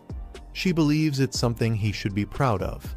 But Lindsay calmly wipes his mouth and replies that it's better to stay low-key. He doesn't want to draw attention too early and isn't fully convinced about the accuracy of the other family's intel. Guan smiles, impressed by Lindsay's cautious thinking. They walk together down the cafeteria aisle after finishing their meal. Guan suggests to Xiao Yun and Si Yan that they should train together that night so they don't fall behind other schools. The 2 girls happily agree. Guan then turns to Lindsay and asks if he wants to come to their room later so all 4 of them can hang out together. Lindsay pauses, but suddenly his mind flashes with 3 in revealing swimsuits, leaving him completely stunned. As Guan walks past a guy with silver hair, he suddenly reaches out to touch her. The guy smugly suggests that he and his friends should come visit the girl's room that night. He leans in with a creepy smile, calling Guan flirtatiously. But before he can finish his thought, Guan unleashes a powerful slap, her eyes glowing red with rage. The guy grabs his hand and shockingly responds that he actually enjoys it, still acting provocatively. His friends burst into laughter mocking, while Xiao Yun and Si Yan watch with concern from behind. But suddenly, a dark and threatening aura surrounds Lindsay. He looks directly at Guy, demanding him to let go. No more warnings. Guan steps in to calm down Lindsay, warning him that causing a fight here will definitely lead to punishment. Despite that, the guy keeps mocking them. He makes crude comments about their school, praising the girls but insulting the boys as weak. Lindsay says nothing, but his expression darkens as his fist slowly rises. In a flash, Lindsay punches the guy straight in the face with a devastating blow. After Lindsay's punch sends the guy flying, his companions rush forward angrily, ready to fight back. But Lindsay stands firm, surrounded by a dark, furious aura. He coldly warns them that they can say whatever they want to him, but insulting or threatening Guan is unacceptable. His intense aura freezes the 2 in place. They watch in shock as their friend lies unconscious behind them. Lin Zi, consumed by rage, declares that he won't let the guy off easily after everything he said and did. The guy, now furious, challenges Lin Zi to settle things right there with a fight. Just as he's about to attack, someone suddenly grabs his arm to stop him. Pengyan steps in and tells him not to make a scene or disgrace their side here. The haired guy is shocked and calls out to him in frustration. Pengyan calmly acknowledges Lin Zi's punch, saying it was powerful, and suggests both sides should consider things settled. But Lin Zi doesn't agree. He makes it clear that, for him, this matter isn't over yet. As Pengyan helps carry away his injured teammate, he tells Lin Zi that the guy will be punished back home, but if Lin Zi still has a problem, he can bring it to him directly. The two of them lock eyes, and a surge of intense energy flares between them.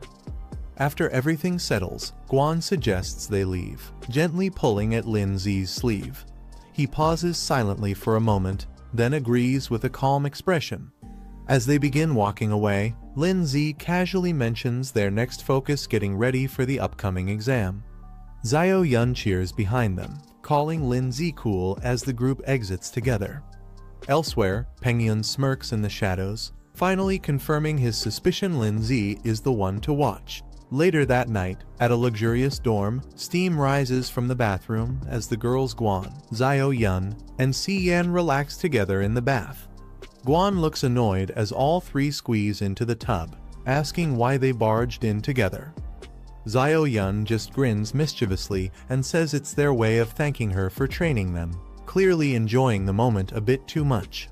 Si Yan happily shares that their pet beasts have now reached Tier 2, meaning they're finally strong enough to win upcoming battles. As a thank you, she and Xiao Yun excitedly offer to give Guan a massage, but things get a little too enthusiastic. Guan, flustered and blushing, yells at them to stop touching her randomly. Inside a grand hall, students gather in neat rows facing a glowing red portal. At the front, Suhi addressing the crowd, claiming he has good news based on their recent exam performance. He reveals his true opinion: this group has the lowest scores he's seen, and he doesn't expect much from them.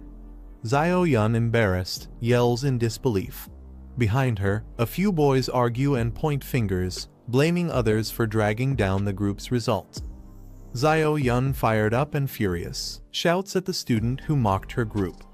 She warns him not to cross paths with her after the exam, or he'll regret it. Meanwhile, Suhi explains the gathered students it will take place inside the illusion realm created by the Origin Stone Monument. There will be no difficulty selection, everyone will face the same trial. As the monument activates, the test name is revealed: Mystic Forest Trial. The surface of the crystal lights up, showing a vibrant, dangerous forest filled with magical creatures and traps. Inside the illusionary mystic forest, dangerous beasts with glowing eyes roam, ready to attack anything that enters their territory. Suhi explains the exam rules. Each participant will receive a point tracker, and their score will increase based on the beasts they defeat. He then outlines the scoring system. Defeating a level 1 beast earns 10 points, a level 2 beast grants 20 points, and a level 3 beast gives 40 points. However, Suhi warns them the forest is brutal. If their pet or the student themselves is eliminated, they'll be considered disqualified. He adds that in the forest's center, there's a ranking monument displaying the top 10 players' scores and their current locations, making them both targets and competitors. As students process the exam details, some begin to panic.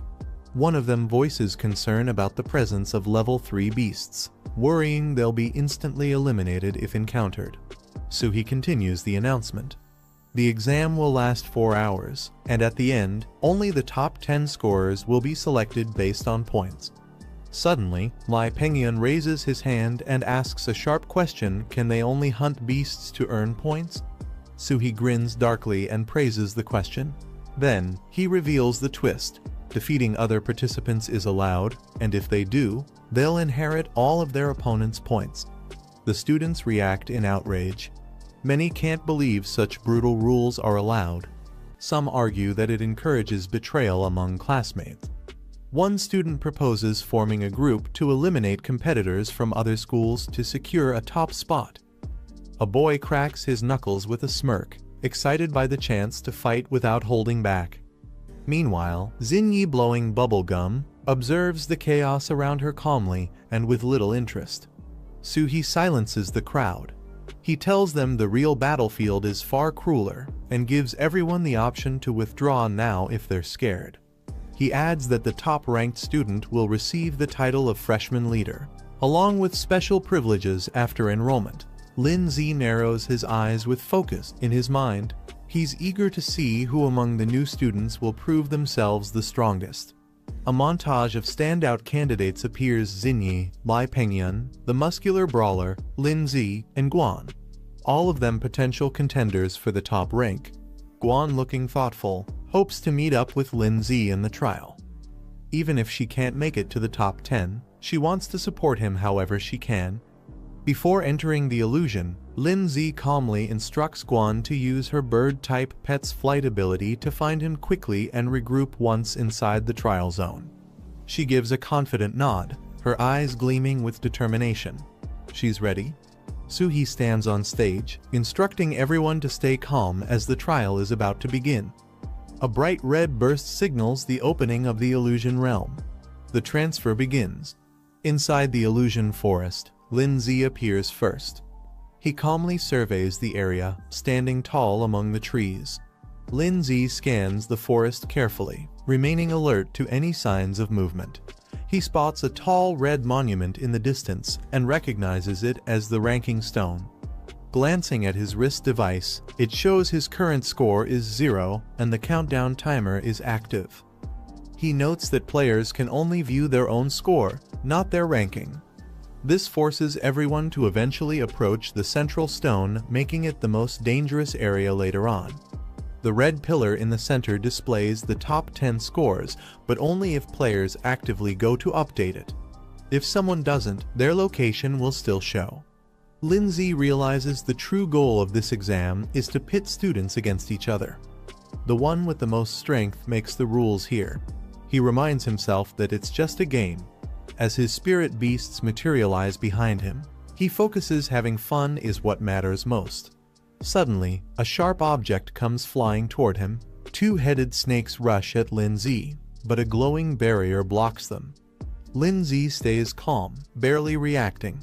He notes the barrier consumes little soul power, so he keeps it active as a precaution. Suddenly, Rock Ghost slams into the ground, summoned by Lin Zi. Lin Zi decides to observe the golem's performance without revealing his own strength. He wants to test the creature's dual attribute potential. The rock ghost stares down the retreating two-headed snake, which backs away in fear. Lin Zi tells it to stop chasing, explaining the low-tier beasts aren't worth the effort due to low points. The rock ghost clenches its fists, excited by Lin Zi's suggestion to find tougher enemies to fight. Lin Zi remains calm, but quietly worries whether Guan Ning will be able to locate him smoothly. A fiery centipede lies defeated behind Guan Ning, who looks up with hope that everything goes smoothly. She checks her watch. 30 points, time remaining, 3 hours 45 minutes. She lets out a relieved breath. Pointing ahead, Guan Ning commands her flaming bird, "Go, flame bird," and it takes flight. The flame bird soars through the sky, heading toward the red stone pillar. Guan Ning clutches her hand to her chest. Her eyes look around as she quietly mutters, "Lin Zi, where are you?" Guan Flame Bird glides high above the trees, scanning from the sky. Through her glowing eyes, Guan sees what the bird sees. Her vision locks onto the landscape ahead. Elsewhere in the forest, a student's small beast clashes with a massive red snail in a heated fight. Another student flees in panic as a weird frog-flying creature lunges at him from behind. A group of strange monkey beasts clap and cheer wildly, possibly having just evaded the flame bird's pursuit. The flame bird returns to Guan, who realizes her pet can't stay too far from her for long. Guan determines her only option is to try her luck near the stone monument. She believes Lin Zi is strong enough to reach the top 10 and might show up on the ranking list. Without hesitation, she mounts a large yellow bird and launches into the sky. She jumps off the yellow ostrich mount mid-run. The bird runs off in a panic as she launches a surprise strike. Based on memory, she recalls this golden-back ostrich to be around rank 2, stage 5. Her flame bird swoops down in a blazing dive, burning through the sky with overwhelming power. She's confident it can win easily. The ostrich is engulfed in flames and collapses instantly. Guanning notes that she just earned 20 points with no effort. Just as the flaming ostrich falls, a boomerang crashes in, striking it down before it lands. Guan is startled. She looks around in shock, questioning who launched the attack and stole her kill. A large hand grabs the returning boomerang effortlessly. Standing confidently is a muscular beast man named Otto the Wildman, a humanoid pet beast of rank 2, stage 4. The guy watches smugly from behind. The guy grins as he smugly greets Guan, remarking on their fated reunion. She angrily confronts him for stealing her kill, but he just shrugs it off, saying there are no rules against it. He enthusiastically orders his pet Otto to attack, shouting for him to crush her flaming bird. Otto launches into the air with immense power, about to strike down with brute force. Guan shouts urgently, warning her flaming bird to dodge the incoming attack. A golden boomerang hurtles through the air, aimed directly at her. Guan realizes too late that it's targeting her, not the bird. The impact knocks her off her feet, leaving her vulnerable and dazed. The guy grabs her from behind and mocks her with a sinister smile, saying she won't be able to command her bird anymore now. He smugly explains how humanoid-type beasts like his have high intelligence, allowing them to act independently while his commands are just suggestions. His beast grabs Guanning flaming bird tightly, restraining it completely. The guy creepily whispers to Guanning, enjoying her helpless state before she gets eliminated. On the other side of Lindsay, he checks his wrist display. His current score is 40 points, and 3 hours 28 minutes remain in the exam. Rock Ghost silently finishes off another beast and tosses the body aside, while Lindsay calmly walks ahead without turning back. He casually checks his wrist tracker again as he hears strange sounds from deeper in the forest. A strange-looking creature called Big Belly Beast appears. It's a round, heavy-looking beast being led by a player. He spots them and smirks, thinking this will be an easy score. Zhu Xing checks his wrist tracker, revealing he already has 60 points. He advises himself not to get too relaxed. He suddenly notices the arrival of Lindsay. Recognizing him, he mentions they've met in the cafeteria before. Lindsay smiles calmly, thinking to himself that this guy probably doesn't know his identity. Since he seems informed, he could be useful. Rock Ghost stands proudly, drawing Lindsay off. He wonders if it's a rare beast since he's never seen one like it before. Zhu Xing watches from a distance, assuming Lindsay isn't the same Lindsay who passed the advanced trial. He believes Lin uses an ice-type beast, unlike the golem beside him. Lindsay smiles and humbly claims his beast is nothing special, just a basic D-rank pet that reached level 2. Zhu Xing proudly presents his unusual and rare monster, a mutated beast that has already reached level 2, stage 7. Zhu Xing boasts further, offering to let Lindsay follow him and earn points together. He promises that if Lin listens to him, he'll easily get into the top 10. Lindsay excitedly celebrates, thinking he's finally found a teammate to rely on. However, Zhu Xing secretly grins, thinking Lindsay is a fool. He plans to use Lin's strength and then betray him once he's no longer useful. Guanning reaches out to grab the guy. She flips the guy over her shoulder in a surprise move, slamming him to the ground with a loud thud. The guy, humiliated, curses in frustration after being slammed down. His eyes widen in shock. Guanning, now calm but deadly serious, reminds him that last time her brother held back, this time she won't. As she declares, "Demon eyes," pink and black flames erupt around her. The beast turns its head in shock as demonic pink-purple flames suddenly ignite beside it, leaving it stunned. From within the flames, a dark-horned bird emerges, eyes glowing and body wrapped in ominous smoke, descending like a demon from the sky. The flame bird swoops down with blazing pink flames. Otto panics as flame bird surrounds him, his face filled with fear. Terrified, Otto turns and runs away, ignoring his master's desperate call to return. Standing on top of Guy, Guoning mocks him, remarking how having a pet with its own will isn't always a good thing. Lying on the ground, the guy smirks and arrogantly makes a final remark, pointing at himself mockingly. He is abruptly silenced by a powerful strike that sends him flying. Guoning stands over his unconscious body and notices her score has increased to 70, confirming she gained points from defeating him. The ranking crystal updates, displaying the top 5 scores. Guoning is now in 4th place with 70 points. The instructor observes the leaderboard and is surprised someone already surpassed 100 points in under an hour, exceeding expectations for this batch of examinees. Pengyun is walking toward the battlefield through the glowing portal.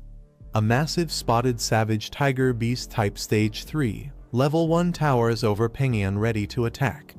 His pet, poison vine demon plant type stage 3, level 3 appears nearby, indicating a high-level threat zone.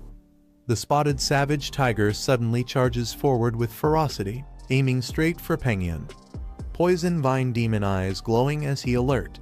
With a sudden burst, the poison vine demon launches its vines, piercing into the tiger's body and pinning it to the ground.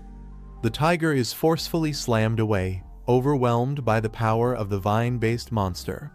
The spotted savage tiger tries to resist, its face twisted in rage as vines continue to entangle its mouth. Despite the struggle, the tiger collapses in front of Pengyun. He calmly tells the poison vine demon to stop playing and prepare to hunt the next target. The savage tiger's eye widens in shock. A sudden burst of green vines pierces through its body with brutal force, splattering blood. The poison vine demon stands atop the lifeless tiger. The vines retract slowly from the corpse, twitching with eerie energy as they pull free.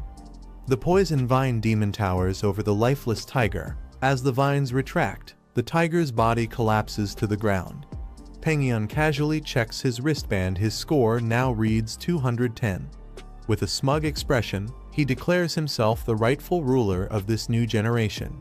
He spots a tall red monument in the distance and recognizes it as the ranking stone. A new leaderboard is displayed near the glowing red monument. Kai Pengyun now holds the top spot with 210 points. Guo Xingyi follows in second, while others fall in line. The timer shows 2 hours and 39 minutes remaining. The man smirks, confirming that Guo Xingyi has reached second place just as expected. He questions her strategy. She's been helping him gain all the points while remaining at 0 herself. He wonders if she really doesn't mind.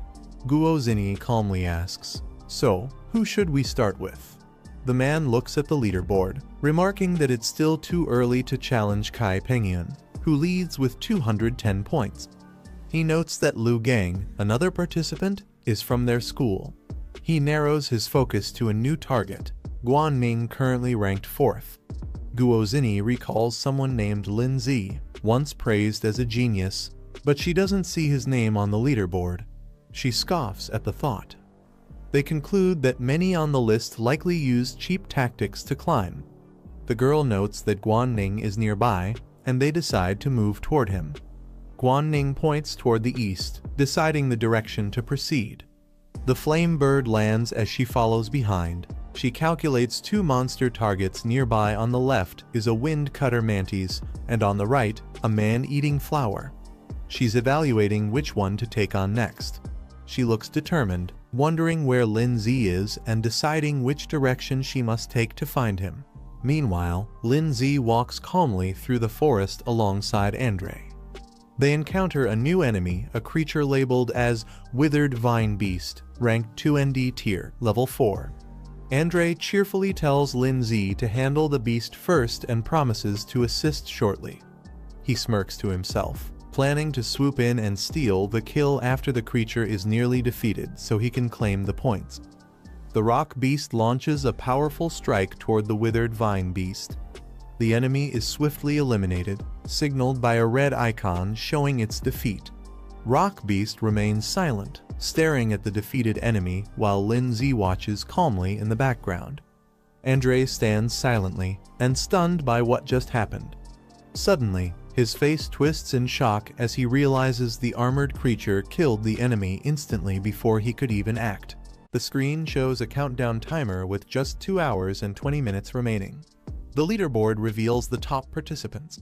Lindsay is shown in 9th place with 120 points, a sharp rise from his previous position. A total of 17 participants have already completed the challenge. The instructor observes the screen, surprised by Lindsay's rapid progress, jumping from rank 33 to rank 9 in under 2 hours. He recalls rumors about Lindsay being from a family known for overcoming high-difficulty trials.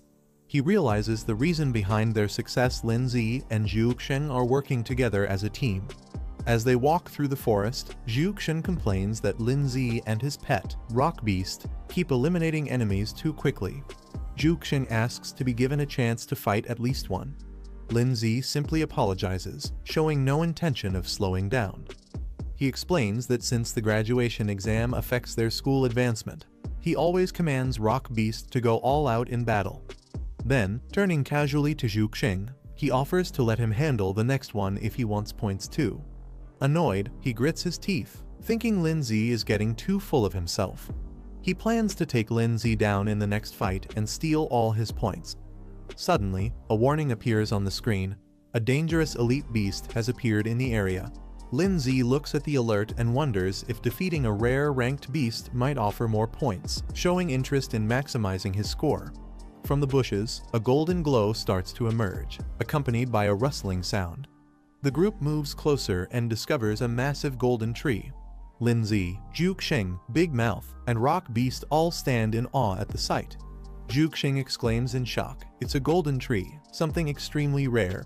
He guesses it must be a special bonus reward for those who find it. Without warning, 2 thick golden roots erupt from the ground. Zhuxiang is grabbed and flung into the air, while Lindsay back off, caught off guard. Zhuxiang is wrapped tightly by the golden root, hanging upside down. He shouts in shock as he's dragged toward the tree. The face of the golden tree begins to morph, revealing a fierce expression carved from its bark. The tree reveals its monstrous form with multiple writhing limbs and a skull-like face. A system panel identifies it as a golden ant beast, a plant-type stage 9 elite. Terrified, Zhuxiang recognizes the beast. It's a golden ant beast, a dangerous creature far beyond what they expected. Panicking, he desperately shouts for help from his pet, Big Mouth. But Big Mouth gets captured by another tendril mid-air, rendering it useless. Hanging upside down and completely restrained, Zhuxiang realizes how dire the situation is as silence falls. He's left speechless. He realizes in panic that the golden ant beast isn't just restraining him, it's actively draining his energy. He urgently calls for Lindsay's help. Lindsay, however, calmly reminds him that they agreed each person would handle one beast. He doesn't look very concerned. Desperate and upside down, Zhuxiang pleads for teamwork. He insists this situation is different. The enemy is far too powerful, and they need to join forces. Lindsay casually walks away with Rock Beast, waving off Zhuxiang's cries. He encourages Zhuxiang, saying he trusts him to find a way to win and promises to leave it to him. Zhuxiang panics as the golden root tightens around him. He desperately begs Lindsay not to leave and pleads for help. Lindsay stops and says he can help but wants to know what's in it for him, showing he's not about to help for free. Frustrated, Zhuxiang curses him internally for trying to negotiate at a time like this. But realizing he has no choice, he offers to share secrets he knows about others. Interested, Lindsay turns to face the golden tree and simply replies, "Talk." He blurts out a major secret he knows about the exclusive soul skills of Lai Pengyan and Guo Zini. He begs Lindsay to save him first.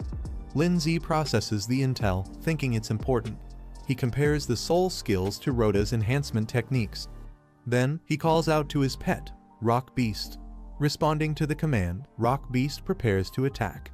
Lindsay instructs it to use its crushing strike and aim for the enemy's abdomen.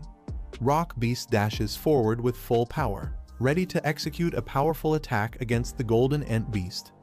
As Rock Beast charges in, the Golden Ant Beast quickly counters, striking the ground with multiple vine in a defensive barrage.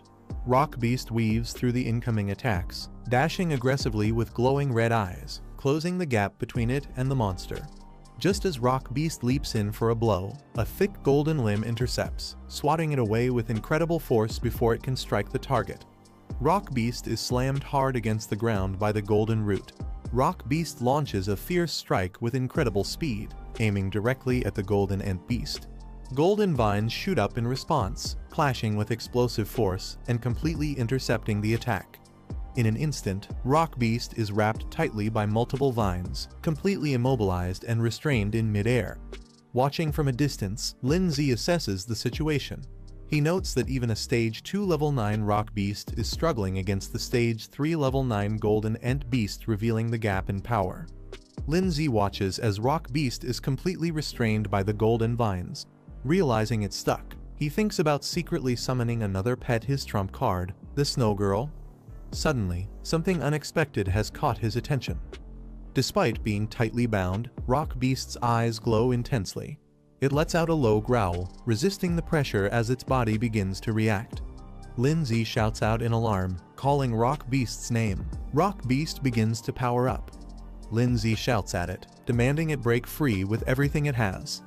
The Golden Ant Beast notices the rising energy and reacts. Its vines surge forward, tightening around Rock Beast in a panic. The monster wraps Rock Beast completely, entangling it into a massive vine cocoon, trying to suppress it with overwhelming force. Rock Beast's body begins to disintegrate into energy, vanishing inside the vine prison. Zhu Xing screams in horror. He believes Rock Beast is finished, completely absorbed by the Golden Ant Beast. Lindsay stands before a glowing portal as a countdown reads 1 minute and 54 seconds. The number of current participants is shown to be 27. Inside the observation room, the instructor watches closely. He reflects on Lindsay's decision to challenge a high-difficulty trial, curious to witness the true strength this young prodigy possesses. The Golden Ant Beast tendrils writhe through the air. Suddenly, dark and purple energy begins to spiral upward, forming a chaotic vortex. Lindsay looks surprised as he notices a sudden change in his surroundings. In a burst of energy, the Rock Beast, Lindsay's pet, undergoes a powerful transformation. Now enveloped in glowing blue energy, its form becomes humanoid and shadowy, radiating strength. A system notification appears, announcing the unlocking of a new skill, Ghost Spirit Form, active for 30 seconds. Zhu Xing, now trapped by the Golden Ant Beast, hangs upside down in shock. He stares at the transformed Rock Beast, unable to comprehend what he's seeing. From a distance, Lindsay observes that the dual attribute beast now possesses unique abilities. He's eager to test how powerful the Rock Beast is in this new Ghost Spirit form. The Ant Beast lets out a furious roar and charges forward. Its glowing golden tendrils lash out wildly, launching a fierce assault. The transformed Rock Beast, now in its Ghost Spirit form, swiftly dodges the incoming attacks. The tendrils pass right through it without causing any damage. Zhu Xing watches in shock as the Golden Ant Beast continues its rampage, but its attacks prove useless. Lindsay realizes that the Rock Beast, in this state, has no physical body, allowing it to completely negate all physical attacks and control effects. Lindsay looks at the system interface that displays the Rock Beast's skill list. One of the skills, Shatter Impact, is currently disabled, but others like Stone Projectile and Earth Spike remain usable. He calmly issues a command to the Rock Beast. He instructs it to use its Stone Projectile skill and target the enemy's eyes and abdomen for maximum damage. Responding immediately, the Rock Beast in Ghost Spirit form charges energy into its hands. Blue aura surges around it, ready to launch with precision. The stones are fired with immense force, striking the Golden Ant Beast directly. The Golden Ant Beast lets out a cry and stumbles backward, visibly injured. Its body twists in pain while Zhu Xing still trapped. Lindsay observes calmly, but his thoughts are serious. He realizes that the level difference between them and the Golden Ant Beast is too great. The damage they've dealt so far isn't enough to bring it down. Zhu Xing, panicking, yells for his pet Big Mouth to run while carrying him away. Big Mouth bolts forward with surprising speed, dragging Zhu Xing to safety. While bouncing along, Zhu Xing curses his luck. He's not worried about injuries, he's worried that if Lin Zi dies, all the points Lin earned would go to waste. From the distance, Lin Zi watches them retreat. Big Mouth bounces off into the woods with Zhu Xing on its back, disappearing into the forest. The golden ant beast roars again, unleashing a barrage of golden tendrils. Lin Zi calmly calls out the name of Snowball. The tendrils rush toward him, but he stands firm. With a burst of energy, Snowball appears beside Lin Zi, surrounding them both in a shimmering blue aura. Snowballs begins activating her power. She unleashes her powerful ice magic. Giant frozen cyclones erupt around her as a snowstorm covers the battlefield. The golden ant beast roars, caught off guard by the sudden temperature drop. Amid the swirling ice, the transformed rock beast, now with his first form, steps forward. Lin Zi gives the order, and the rock beast launches forward at full speed. It activates the skill Shatter Impact, channeling all its power into a destructive charge. With a loud crash, the rock beast smashes directly into the golden ant beast's face. The collision explodes with energy, delivering a devastating strike as the monster lets out a deafening scream. Snowball prepares wave of ice magic, her pink eyes glowing as she channels her frost energy.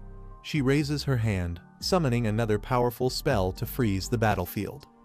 The rock beast, still in its armored red form, hears Lin Zi's command. The rock beast pierces through the frozen battlefield, its shadowy form crashing into the golden ant beast again. Lin Zi steps forward with determination in his eyes. He clenches his fist and declares it's not over yet. With a final burst of strength, Lin Zi launches a powerful blow directly into the golden ant beast's face. The impact explodes with golden energy, combining his force with the rock beast's assault. The battlefield falls silent as the golden ant beast collapses, shattered and defeated. Ice fragments and broken tendrils scatter across the field, while Snowball and the rock beast stand victorious. A system prompt appears, confirming the golden ant beast has been eliminated. Its glowing eyes fade as the battle officially ends. Lin Zi receives confirmation of the kill, and the victory is sealed. The rock beast evolves to stage 3, unlocking a new advanced form of its ghost spirit mode. This new form doubles its previous power and duration, allowing it to copy Lin Zi's movements and abilities for 10 seconds at the cost of 100 achievement points. Lin Zi opens the reward panel and grins. He praises the usefulness of the new skill, feeling that spending achievement points on it was completely worth it. He reflects on how the rock beast's ghost spirit form boosted their combat strength by over 100%, and even managed to level up during the battle. He's thrilled by the gains. This was a massive win. The screen displays Lin Zi's total score. 180 points remain, with 1 hour and 20 minutes left on the clock. The instructor watches from the headquarters, stunned by Lin Zi's performance. He especially notes the appearance of Snowball, the frost-type pet. If his guess is right, she's a rare beast with incredible potential. He wonders how Lin Zi was able to tame such a creature. Meanwhile, Lin Zi reflects to himself. Defeating a rare stage 3 beast granted a massive 60-point bonus. He'll have to start being careful to not attract too much attention. But just as he's thinking this, he suddenly senses something strange nearby and questions what's going on. Zhu Xing and his pet Big Mouth arrive back at the battlefield, shocked to see the shattered remains of the golden ant beast. With wide eyes, Zhu Xing yells in disbelief. He can't believe that Lin Zi actually managed to defeat the golden ant beast all by himself. But his confusion quickly turns to curiosity. Pointing at Snowball, who's still standing beside Lin Zi, he asks who she is. He wonders if she's another examinee, and which academy she belongs to. Lin Zi, caught off guard, realizes he forgot to unsummon Snowball. Internally panicking, he knows he can't keep up his low-profile act now that Zhu Xing has seen her. Zhu Xing is still stunned as he points at Snowball. He loudly wonders what's going on, assuming she must be a humanoid ice-type beast that somehow defeated the golden ant beast herself. He begins analyzing it, further questioning whether Snowball is an independent beast or someone's summoned pet. He nervously speculates that if she's a pet, then her master must be nearby and dangerously strong. Zhu Xing panics even more. Realizing she's an ice type, he wonders if her master could be the rumored Lin Zi. If that's true, then Lin Zi's strength is clearly far above their level, and they might be the next targets. Lin Zi stands silently, unable to say anything. Watching Zhu Xing spiral into his own exaggerated assumptions, he just internally sighs, knowing things are now way off script. A system warning suddenly appears, fake summon attacking us. Snowball, facing the others, seems to be preparing for something. Lin Zi and the rock beast turn their attention toward her. Snowball looks genuinely confused, tilting her head as question marks float around her. Zhu Xing grows more anxious. He points at Snowball and nervously tells Lin Zi that she's staring directly at them. Lin Zi silently nods, trying to keep calm. Without warning, Snowball unleashes a flurry of icicles into the air. Massive ice spikes rain down toward their direction. Snowball calmly gathers energy in her hand, casting another wave of ice magic. Zhu Xing begins panicking. He thinks if both he and Lin Zi die here, it'd be an embarrassing end. He decides it's safer to sacrifice someone else's pet before running. Zhu Xing shouts at Big Mouth. The creature looks confused as Zhu Xing lunges toward it with the intention of using it as a shield.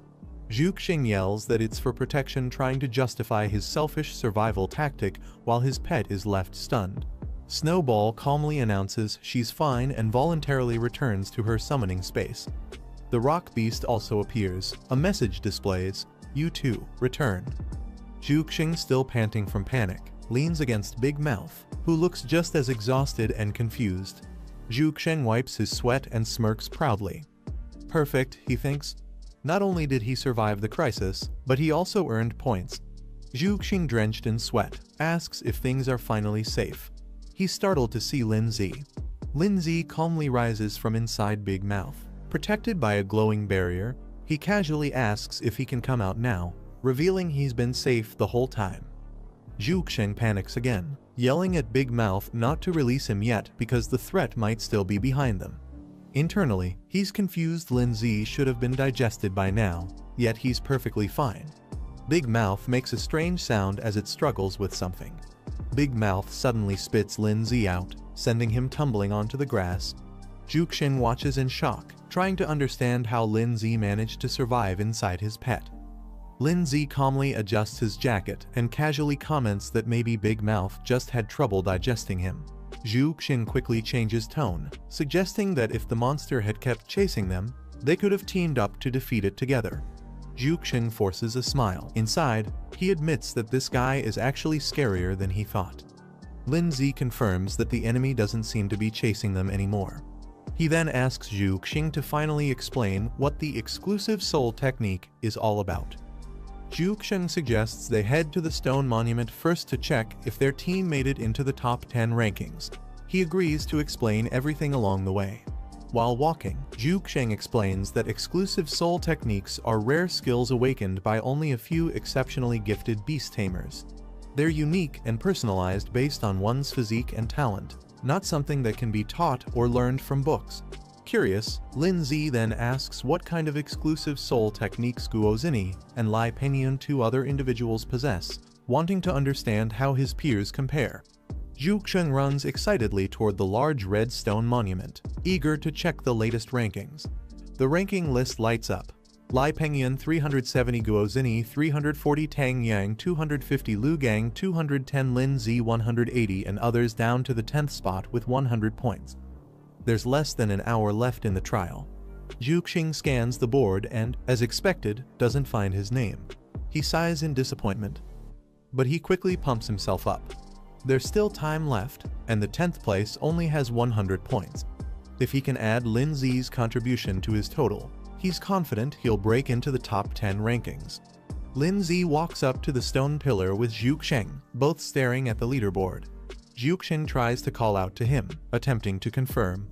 Zhu Xing's eyes widen as he sees Lin Zi's wrist glow with red numbers. Lin Zi reveals his wrist. His score is clearly shown as 180 points. Zhu Xing leaps forward in shock and amazement. He shouts in disbelief, this quiet guy actually has 180 points. He realizes just how underestimated Lin Zi truly was. The leaderboard updates, showing Lin Zi 180 points in the 5th position. Zhu Xing crouches, trembling beside the monument. He stammers, struggling to ask what Lin Zi's name is. Lindsay coolly responds, stating his name without hesitation: Lindsay. Zhuxing freaks out completely. Pointing at Lindsay, he yells that Lindsay was pretending to be weak the whole time, while secretly being way ahead of him. Zhuxing finally realizes Lindsay's full strength. He had two pets all along, including the powerful ice-type girl. Zhu curses himself for not recognizing that Lindsay was hiding his true abilities. Lindsay calmly reminds Zhuxing that if it weren't for his help, Zhu would have already been eliminated by the Golden Ant Beast. He demands Zhu to finally share the information he promised. Zhuxing snaps in frustration, yelling that Lindsay will never get what he wants. His face twists with rage as he launches forward, ordering his pet to attack. In a shocking betrayal, Zhu commands Big Mouth to devour Lindsay completely. Lindsay counters instantly. His ice-type pet and rock guardian spring into action. Snowball unleashes her true power. A majestic ice dragon forms in her hand. With a single cast, she freezes Big Mouth solid, shocking Zhuxing, who watches helplessly as his strongest pet turns into a block of crystal. Zhuxing collapses to the ground, trembling. Lindsay, flanked by his powerful pets, towers over him. Lindsay coolly approaches Zhuxing, declaring that although his score isn't high, it's still equivalent to a rare third-rank beast, enough for him to take. Terrified, Zhuxing begs for mercy, yelling that he'll talk, just don't hurt him. But Lindsay changes his mind. With Snowball by his side, he calmly says he no longer cares what kind of soul technique others have, it makes no difference to him now. Zhuxing freezes in confusion, struggling to understand what Lindsay means. Lindsay stands confidently before Zhuxing, declaring that none of them are even close to being his match. Panicked, Zhuxing screams out for Snow Girl and tries to command her. Suddenly, a sharp flash slices through the air too fast for him to react. A brutal strike lands directly in Zhuxing's abdomen, blasting him back with blood spraying, his eyes wide in disbelief. Zhuxing, heavily injured, mutters Lindsay's name as Pengyun approaches with poison ivy by his side. Pengyun smirks, saying he's waited a long time for this moment, as his twisted pet beast snarls beside him. Zhuxing yells out in panic, warning his boss that Lindsay is dangerous and has a powerful ice pet beast. Lindsay calmly stares forward, recognizing the new arrival. He notes that their unfinished business will now be settled. Pengyun turns away, dismissing the green beast and telling it to retreat. Zhuxing laughs confidently. He proudly claims that even though he lost, his points were handed over to the boss. The poison ivy smirks and begins to vanish in a puff of smoke. Thick fog spreads around the area as the creature disappears completely. The leaderboard updates, showing Pengyun at the top with 430 points, while Lindsay remains in 5th place. Pengyun steps forward confidently and demands that Lindsay reveal his full strength. He wants to settle who truly deserves the top spot among beginners. Lindsay calmly responds, saying he has no interest in such a title and is willing to let Pengyun have it. Pengyun smirks, interpreting Lindsay's words as a sign of surrender. He bursts into mocking laughter, calling Lindsay a coward. He declares his plan to eliminate all the top contenders: Guo Zini, Tan Yang, Lu Gang, and Guan Ning. With a twisted expression, Pengyun confesses he finds destroying others utterly thrilling. The thought alone excites him. He suddenly snaps to a realization: Guan Ning is nearby and the perfect next target. Lindsay looks at the ranking screen and notices something alarming. He realizes Guan Ning, Guo Zini, and Tan Yang are all in the same area. He quickly deduces Guan Ning is in danger. Realizing the urgency, Lindsay dashes off toward the east, aiming to protect Guan Ning. Pengyun mocks him for running and commands his pet beast to intercept Lindsay. The poison ivy leaps high into the air, attempting to cut Lindsay off mid-route. But before it can block him, the poison ivy attacks first, restraining Rock Beast tightly with its chains. The vine entangles Lindsay mid-air, binding him tightly within its coils. Pengyun mocks him, claiming he's nothing more than an overrated name. He orders the poison ivy to drain Lindsay's energy completely, warning him not to try escaping again. Lindsay grits his teeth, cursing under his breath as his energy begins to flare. Pengyun arrogantly dismisses Lindsay, unaware that Ice Queen is rapidly closing in behind him. He turns in shock, realizing her presence too late. In an instant, Ice Queen freezes him solid with a powerful burst of ice magic. The poison ivy halts its attack, stunned by its master's sudden incapacitation. The Ice Queen prepares another wave of sharp ice crystals. Rock Beast lunges and shatters the ice sculpture. Lin Zi calmly leans toward Ice Queen and reminds her, "I already told you." Without turning back, the trio Lin Zi, Ice Queen, and Rock Beast walk away, leaving the frozen Pengyun statue behind. The poison ivy writhes weakly on the ground, still clinging to life despite being frozen and shattered. A man approaches and observes the scene, surprised by the creature's resilience even after a brutal defeat. This man, identified as Lu Gang, grins confidently. He sees an opportunity, comparing the situation to hunters being hunted in turn. Lu Gang raises his hand, aiming for the frozen statue of Pengyun. He declares that the points are his now. Lu Gang summons his iron-armored dragon, a rank 2 stage 9 beast, and commands it to attack the frozen Lai Pengyun directly. Confident, Lu Gang mocks his opponent, saying even if pet beasts can be revived, the same can't be said for their master. The dragon beast shatters the ice statue with a powerful strike. Lu Gang smirks, believing this guarantees his first-place rank. However, as he checks his wrist, he's confused. His points remain unchanged, and he wonders aloud why they didn't increase. Lu Gang stands puzzled as he notices something strange. Despite his confident strike, the points haven't transferred and nearby. He turns around, suspicious, only to spot a vine creeping closer. Before he can react, the vine launches at him with fierce speed, stabbing directly into him in a surprise attack. Pengyun calmly walks up, explaining that there's no harm in revealing secrets to someone already eliminated, as Lu Gang is ensnared. He reveals his terrifying secret technique, mimicry synchronization, as his face shifts into a monster form. Lu Gang is caught off guard, trying to call his pet for help, but he's already being constricted tighter by the vine. The iron-armored dragon attempts to respond to the command, but it's too late. It's already entangled and pinned down by the vine beast. A burst of smoke signals its defeat, as the vine completely suppresses the armored beast. Lin Zi swiftly approach from above. He spots them and immediately becomes alert. He warns them, saying that if they dare touch his little sister, they'll face consequences. With fierce determination, Lin Zi rushes down at high speed. His eyes burn with rage as he declares that they are as good as dead. On the ground, several people are already gathered. Lin Zi's sister is surrounded by creatures, including a beast, a dark spider, Xinyi and Tanyong standing guard.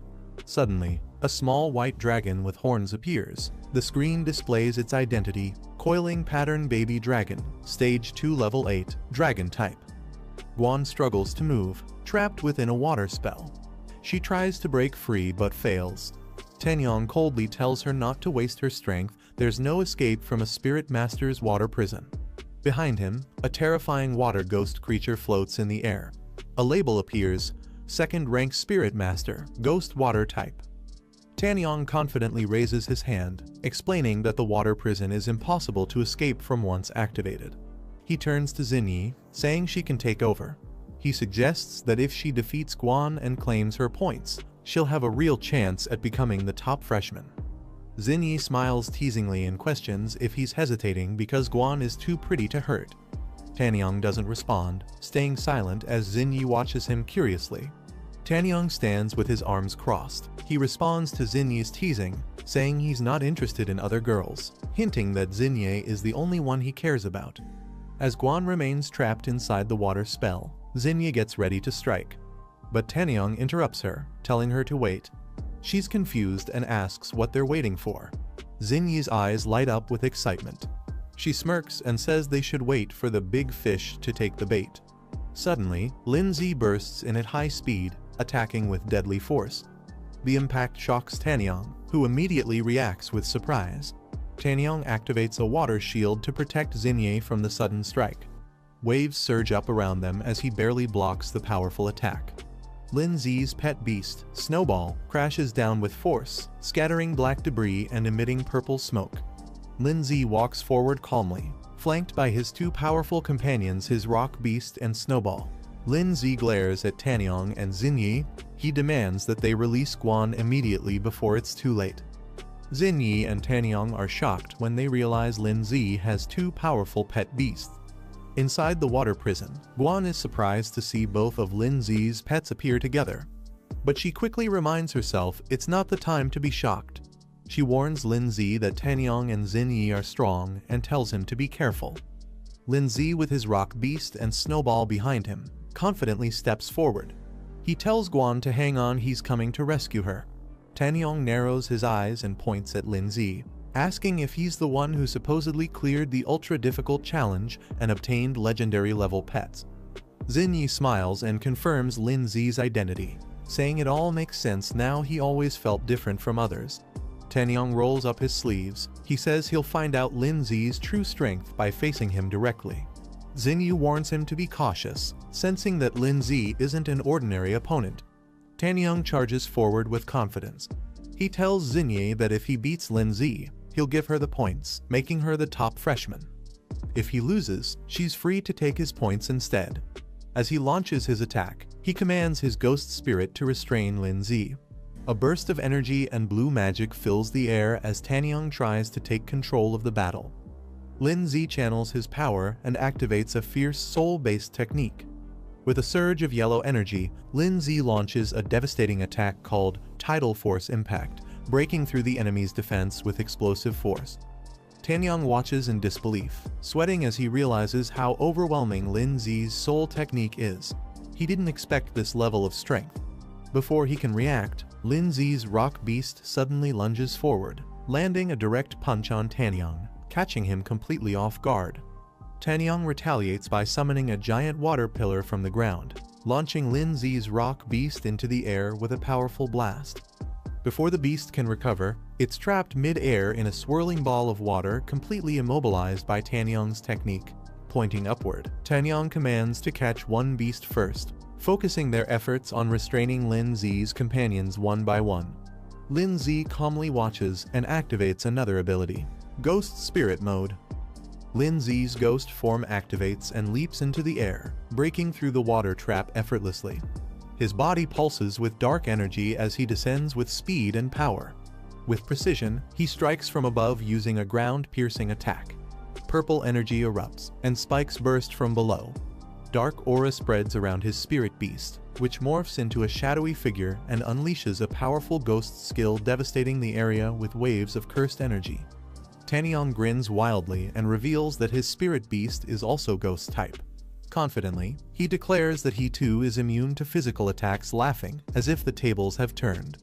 Xin Yi suddenly shouts a warning, telling Tanyang to watch out behind him. Tanyang turns too late, he's struck hard and sent flying into the air by a powerful blow. He glances back in shock and sees the ghostly spirit standing in a fierce battle stance. A label appears, Ghost Spirit Clone. It's revealed that Lin Zi had used a decoy to ambush Tanyang from behind. Lin Zi calmly watches as his ghost clone lands a solid blow, sending Tanyang crashing to the ground. He remarks that unfortunately, Tanyang isn't immune to physical damage. Tanyang grits his teeth, stunned by the sudden attack. In desperation, he yells to activate a sealing spell, Necro Spirit Seal, hoping to suppress Lin Zi's ghost power before things spiral further out of control. A powerful surge of energy erupts from his hand as the sealing technique activates, aiming straight toward Lin Zi's clone with explosive force. Tanyang activates a powerful sealing technique, aiming to suppress Lin Zi's ghost beast. The spell wraps the creature in glowing chains, pinning it down with magical energy. Lin Zi realizes the ghost form may be vulnerable to Tanyang's necromancer abilities. He calmly tells his beast to revert to normal form to avoid getting countered. Tanyang laughs confidently as Lin Zi's clone dissipates. He mocks the so-called genius, saying he's not as impressive as the rumors claimed. But Lin Zi remains calm. He raises his hand, declaring that it's time they witness his true strength. Lin Zi soars into the sky with a burst of blinding light. Xin Yi watches in shock as the sheer intensity of his energy leaves her frozen in place. Tanyang clenches his fists, realizing the truth: Lin Zi is far beyond what they can handle. He admits that if things continue like this, they won't stand a chance. Xin Yi's eyes widen with fear, cold sweat drips down her face as she realizes the terrifying gap in strength. In her mind, there's no doubt now they're going to be completely crushed. Xin Yi suddenly stops the fight, raising her hands and shouting for everyone to wait. Tanyong, standing behind her, looks ready to engage. She suggests maybe they should talk things over instead of fighting. Lindsay responds calmly, questioning if she really wants to negotiate now. Xinyi explains that most of them have already secured top 10 ranks in the competition, so there's no point in continuing to fight. She adds that they'll all be classmates soon, so it's better not to create conflict. Lindsay silently agrees, signaling Snowball to stand down.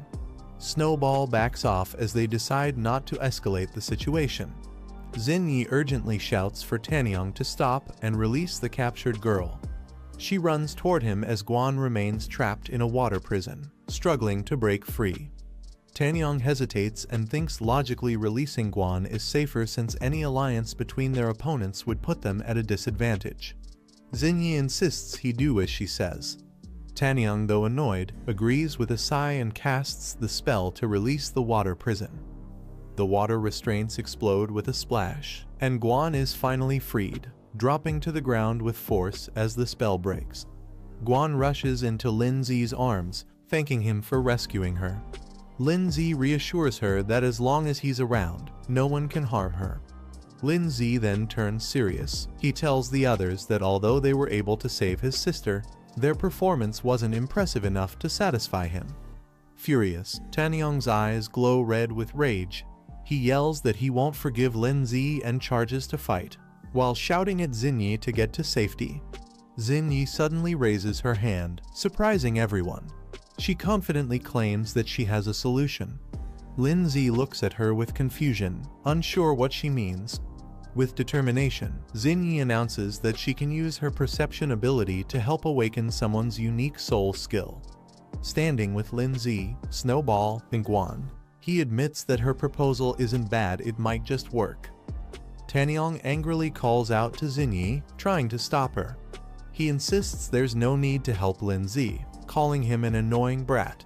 Shocked, Tanyong watches as Xinyi silently ignores him and walks forward with determination. He begins to suspect that Xinyi may truly care about Lindsay. With power surging around her, Xinyi stands confidently, shouting Lindsay's name as she prepares to activate her special ability. Suddenly, a voice interrupts and a hand is raised. Another person steps in, apologizing for being late and says they want to join in too. Pengyun appears in the distance with a powerful aura, surprising everyone. One of the students shouts in disbelief, realizing Pengyun is still alive. With a confident smirk, Pengyun says he's glad everyone is gathered here, it saves him the trouble of hunting them down one by one. Tanyong grits his teeth and clenches his fist in frustration. He didn't expect another strong enemy to show up, calling the situation truly annoying. Meanwhile, Xinyi suggests a strategy to Lindsay and the others. If they join forces, they might be able to defeat Pengyun and take the number 1 spot. Lindsay senses the atmosphere. Things are getting chaotic, and he realizes that the situation is no longer under control. A countdown timer appears, only 10 seconds left.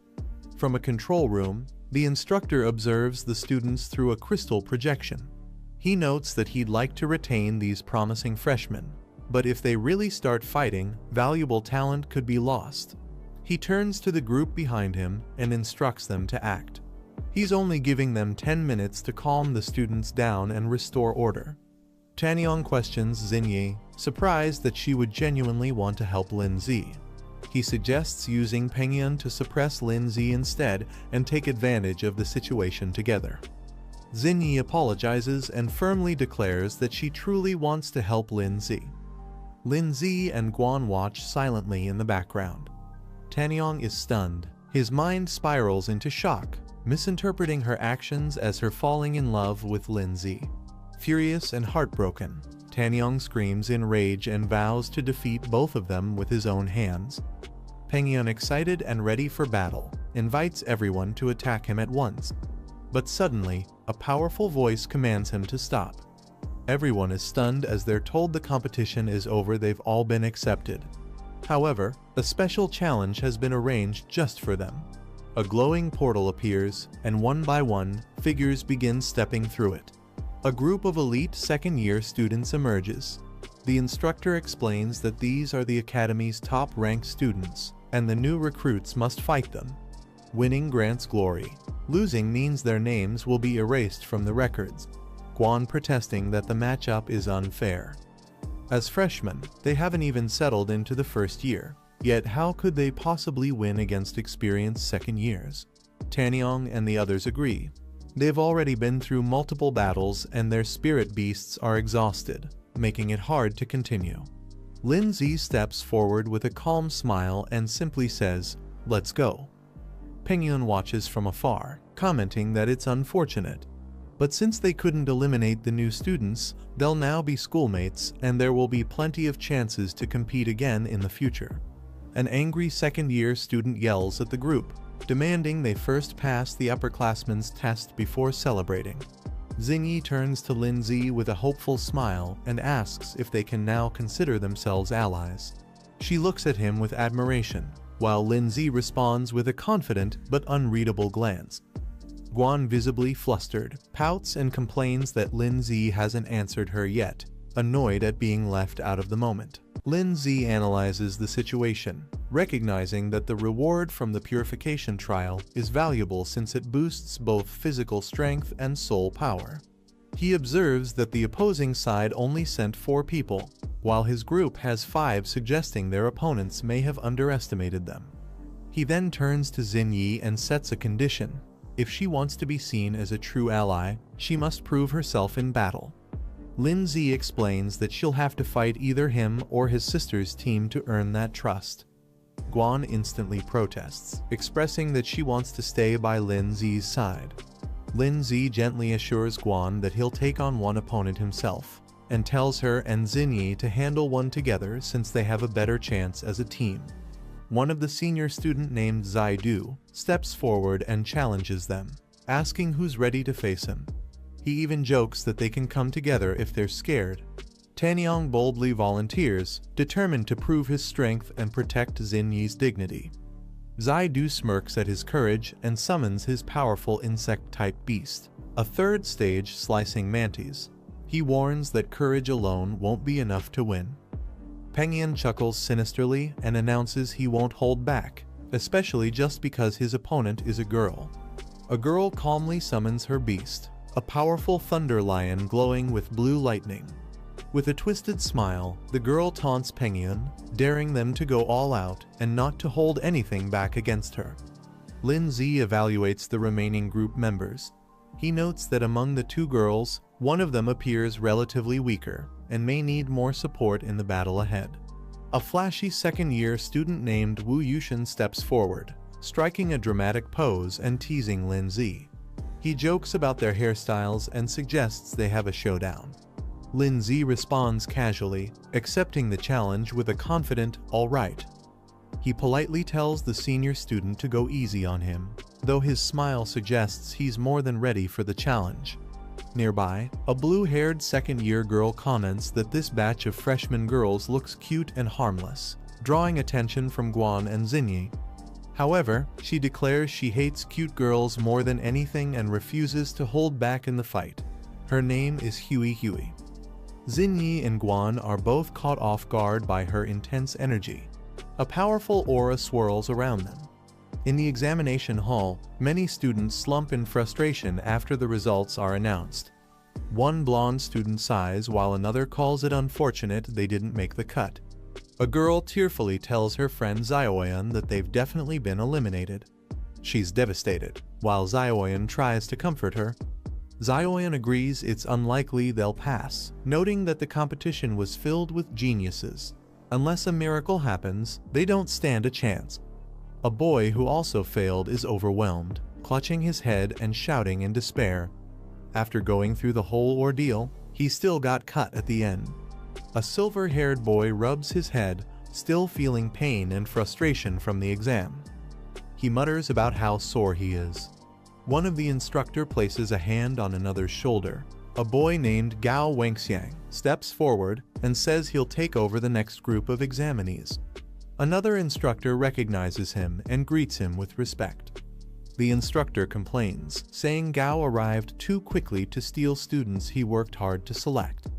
Gao defends himself, stating that the current testing methods are too extreme and may cost them good talent. He mentions he still has 10 available spots open for admission. Gao Wangxiang smiles confidently, saying it's only fair to search for hidden talent from the group of students who didn't make it. There could still be some gold among them. The other instructor agrees to let him take charge and leaves the arrangement to Gao. Gao turns to the disappointed students and announces exciting news. Although they didn't make it into the top 10, he still has 10 open spots. Anyone who passes his test can still be accepted. The room erupts with joy. The previously rejected students are shocked and thrilled, excited by this unexpected second chance. Two girls excitedly hold hands, overjoyed that a miracle actually happened. One of them says they must try their best this time. Making it into the top 20 should be possible. The student clenches his fists, vowing that he won't miss this second chance. On the battlefield, Tanyong watches in shock as a massive tornado attack forms. He realizes the sheer gap in strength and yells that this is clearly a battle of overwhelming levels. A fighter taunts with a smug expression, calling him a loser and claiming victory.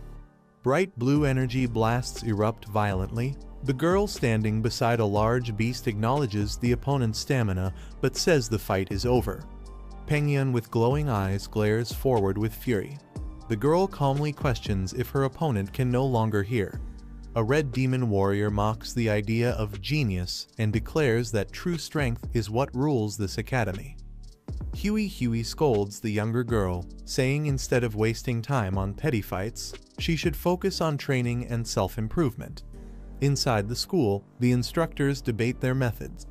One criticizes the harsh elimination process, while the other defends it, believing only pressure reveals true talent. Gao chuckles confidently as he addresses his colleague. A powerful icy beast is unleashed, drawing attention as one instructor notes that someone has resisted the earlier strategy. A majestic creature called the Glacial Warhorse forms from ice, towering over a stunned Wu Yushin. Shocked and wide-eyed, Wu Yushin screams in disbelief, unable to accept what he's witnessing. Lin Zi looks on as the icy beast towers before Wu Yushin. He calmly addresses the headmaster. Snowball appears beside him, confirming surrender on their behalf. Instructor laughed loudly, saying this time they've truly struck gold. He admits that they've seen many geniuses before, but this one stands out completely. They observe the boy and feel as if they're seeing the younger versions of the legendary union's top 8 beast tamers. The boy's performance reminds them of those elites in their youth. As they continue watching the energy projection, instructor comments that it's truly astonishing. Both instructors are captivated by the boy's overwhelming power. Gao Wangxiang speculates that even the Union's top 8 might not have had such terrifying power at his age. He confirms the boy's name is Lin Zi and insists they must get him assigned to their class. Instructor jokingly tells Gao Wangxiang not to steal students like this, reminding him that student placement should follow official rules. Gao Wangxiang just laughs casually in response. Wu Yushin sits defeated, admitting his loss. The system confirms his defeat and marks the match as concluded. Guan jumps in excitement, cheering that her brother actually won. She's thrilled and praises Hogwanhwa amazing it is. Xin Yi didn't expect Lin Zi to be this powerful, it completely caught her off guard. Tanyong slams his fists into the ground in frustration, yelling that there's still a gap, he's still not strong enough. He vows to turn his pain into motivation and tells them to wait for his comeback. Spectators question whether Wu Yushin went easy on purpose, shocked that a newcomer like Lin Zi actually defeated a second-year student. Someone even refuses to believe it. Zaidu shouts not to underestimate them just because Lin Zi used tricks to win the last match. They ask if he's ready to continue. Lin Zi smirks calmly and responds, "Oh, all 3 of you want to come at once." As Lin Zi commands his pet to attack, the Mantis Beast charges forward with speed. The Mantis clashes directly with Rock Beast. The Mantis gains the upper hand, landing a direct hit that overwhelms Rock Beast. Watching from the observation room, instructor comments that it's enough they admit that the enemy was no match at all. Gao Wangxiang adds that continuing would only humiliate the second-year students and turn Lin Zi into a target of resentment. The other agrees. The instructor announces the end of the test and tells the students to withdraw their beasts. Zaidu shouts toward the instructor and admits that Lin Zi passed the trial alone. He also acknowledges that other students performed decently and says everyone's strength will improve after entering Zhongning Academy. Zaidu points at Lin Zi and says it's not over once Lin Zi officially enrolls, they'll have a rematch. He yells that it was just bad luck and calls Lin Zi despicable. Lin Zi smiles and gives a thumbs up, complimenting Zaidu by saying he's truly strong and doesn't even need to compete anymore. Enraged, Zaidu yells at Lin Zi to just wait. He calls him a punk and declares that he'll remember this moment. Lin Zi stands calmly with Snowball and Rook Beast by his side as several pillars of light fall to the ground. The system announces Lin Zi's reward for completing the awakening ritual. His stats visibly increase, his physique and willpower get a massive boost. The system congratulates Lin Zi for successfully enrolling in Zhongning Academy. He stands confidently as the energy surges around him, with his achievement points now displayed. Meanwhile, Rook Beast undergoes rapid transformation. Its growth level rises to 33%. Snowball's eyes glow with power as her evolution completes. The system notifies that her growth rate has increased to 12%, marking her progress. Lin Zi returns from the test and lands in the middle of a crowd. Guan runs to him, calling out "brother," while the surrounding students murmur in surprise at how strong he is. Still dazed, Lin Zi thinks to himself that every time he wakes up, the environment feels strangely familiar. Someone gently grabs his sleeve and quietly calls his name Lin Zi. Xingyi leans in and tells Lin Zi that she can sense his Rook Beast still has an unlocked form waiting to be revealed. Lin Zi looks surprised and asks if it's true. Xingyi adds that it also includes guidance on how to awaken his exclusive soul skill. She tells him to come find her after the test if he wants to know more. Lin Zi responds with a blank look and simply says, "Oh," as if unsure how to react. Instructor steps up and calls for silence. He announces that the top 10 scorers in this round will be admitted directly into the academy. The instructor announces the top scorer of this freshman exam. Everyone turns in surprise as the spotlight falls on the chosen one. He reveals the name, Lai Pengyun. The crowd bursts into applause, some with confused expressions while others clap out of obligation. Pengyun murmurs in disbelief, wondering how it could be him. Something doesn't seem right. He clenches his teeth in frustration, thinking that someone who looked stronger than him got ignored. He feels this is complete favoritism and injustice. Instructor Flo points out that Lin Zi clearly outperformed everyone and deserved the top freshman spot. Gao Wengxiang responds, questioning if this setup is truly fair. Instructor Flo reminds him that the rules for this trial were based on score rankings. Even so, he warns that placing all hope on one person is risky. Gao Wengxiang agrees reluctantly. The instructor announces that students who will join the recovery training should follow him. Those who already made it into the top 10 are dismissed and will return in 10 days for the entrance ceremony. Guan comforts her crying classmates, telling them not to worry. She encourages them to do their best in the upcoming recovery trial and assures them they can pass it if they try hard enough. Zhu Sheng approaches from the crowd and greets Lin Zi respectfully, calling him Big Brother Lin Zi. Lin Zi recognizes him and replies, "Oh, it's you." He admits he didn't expect Lin Zi to be so powerful, saying his intel must have been lacking. He compliments Lin Zi's recent battle against the second-year senior, calling it extremely impressive. Curious, Lin Zi asks him what he's planning. Zhu Xing suddenly clasps his hands together, grinning wide, and asks if Lin Zi would accept him as a junior disciple. He dramatically declares his endless admiration for Lin Zi, comparing it to a flowing river. Lin Zi responds calmly, saying he doesn't accept disciples. He adds that Zhu Xing doesn't even qualify for admission yet, questioning how he could be his junior. Determined, Zhu Xing dashes off, shouting that he'll definitely pass and begging Lin Zi to wait for him. Elsewhere, Pengyun lets out a cold snort.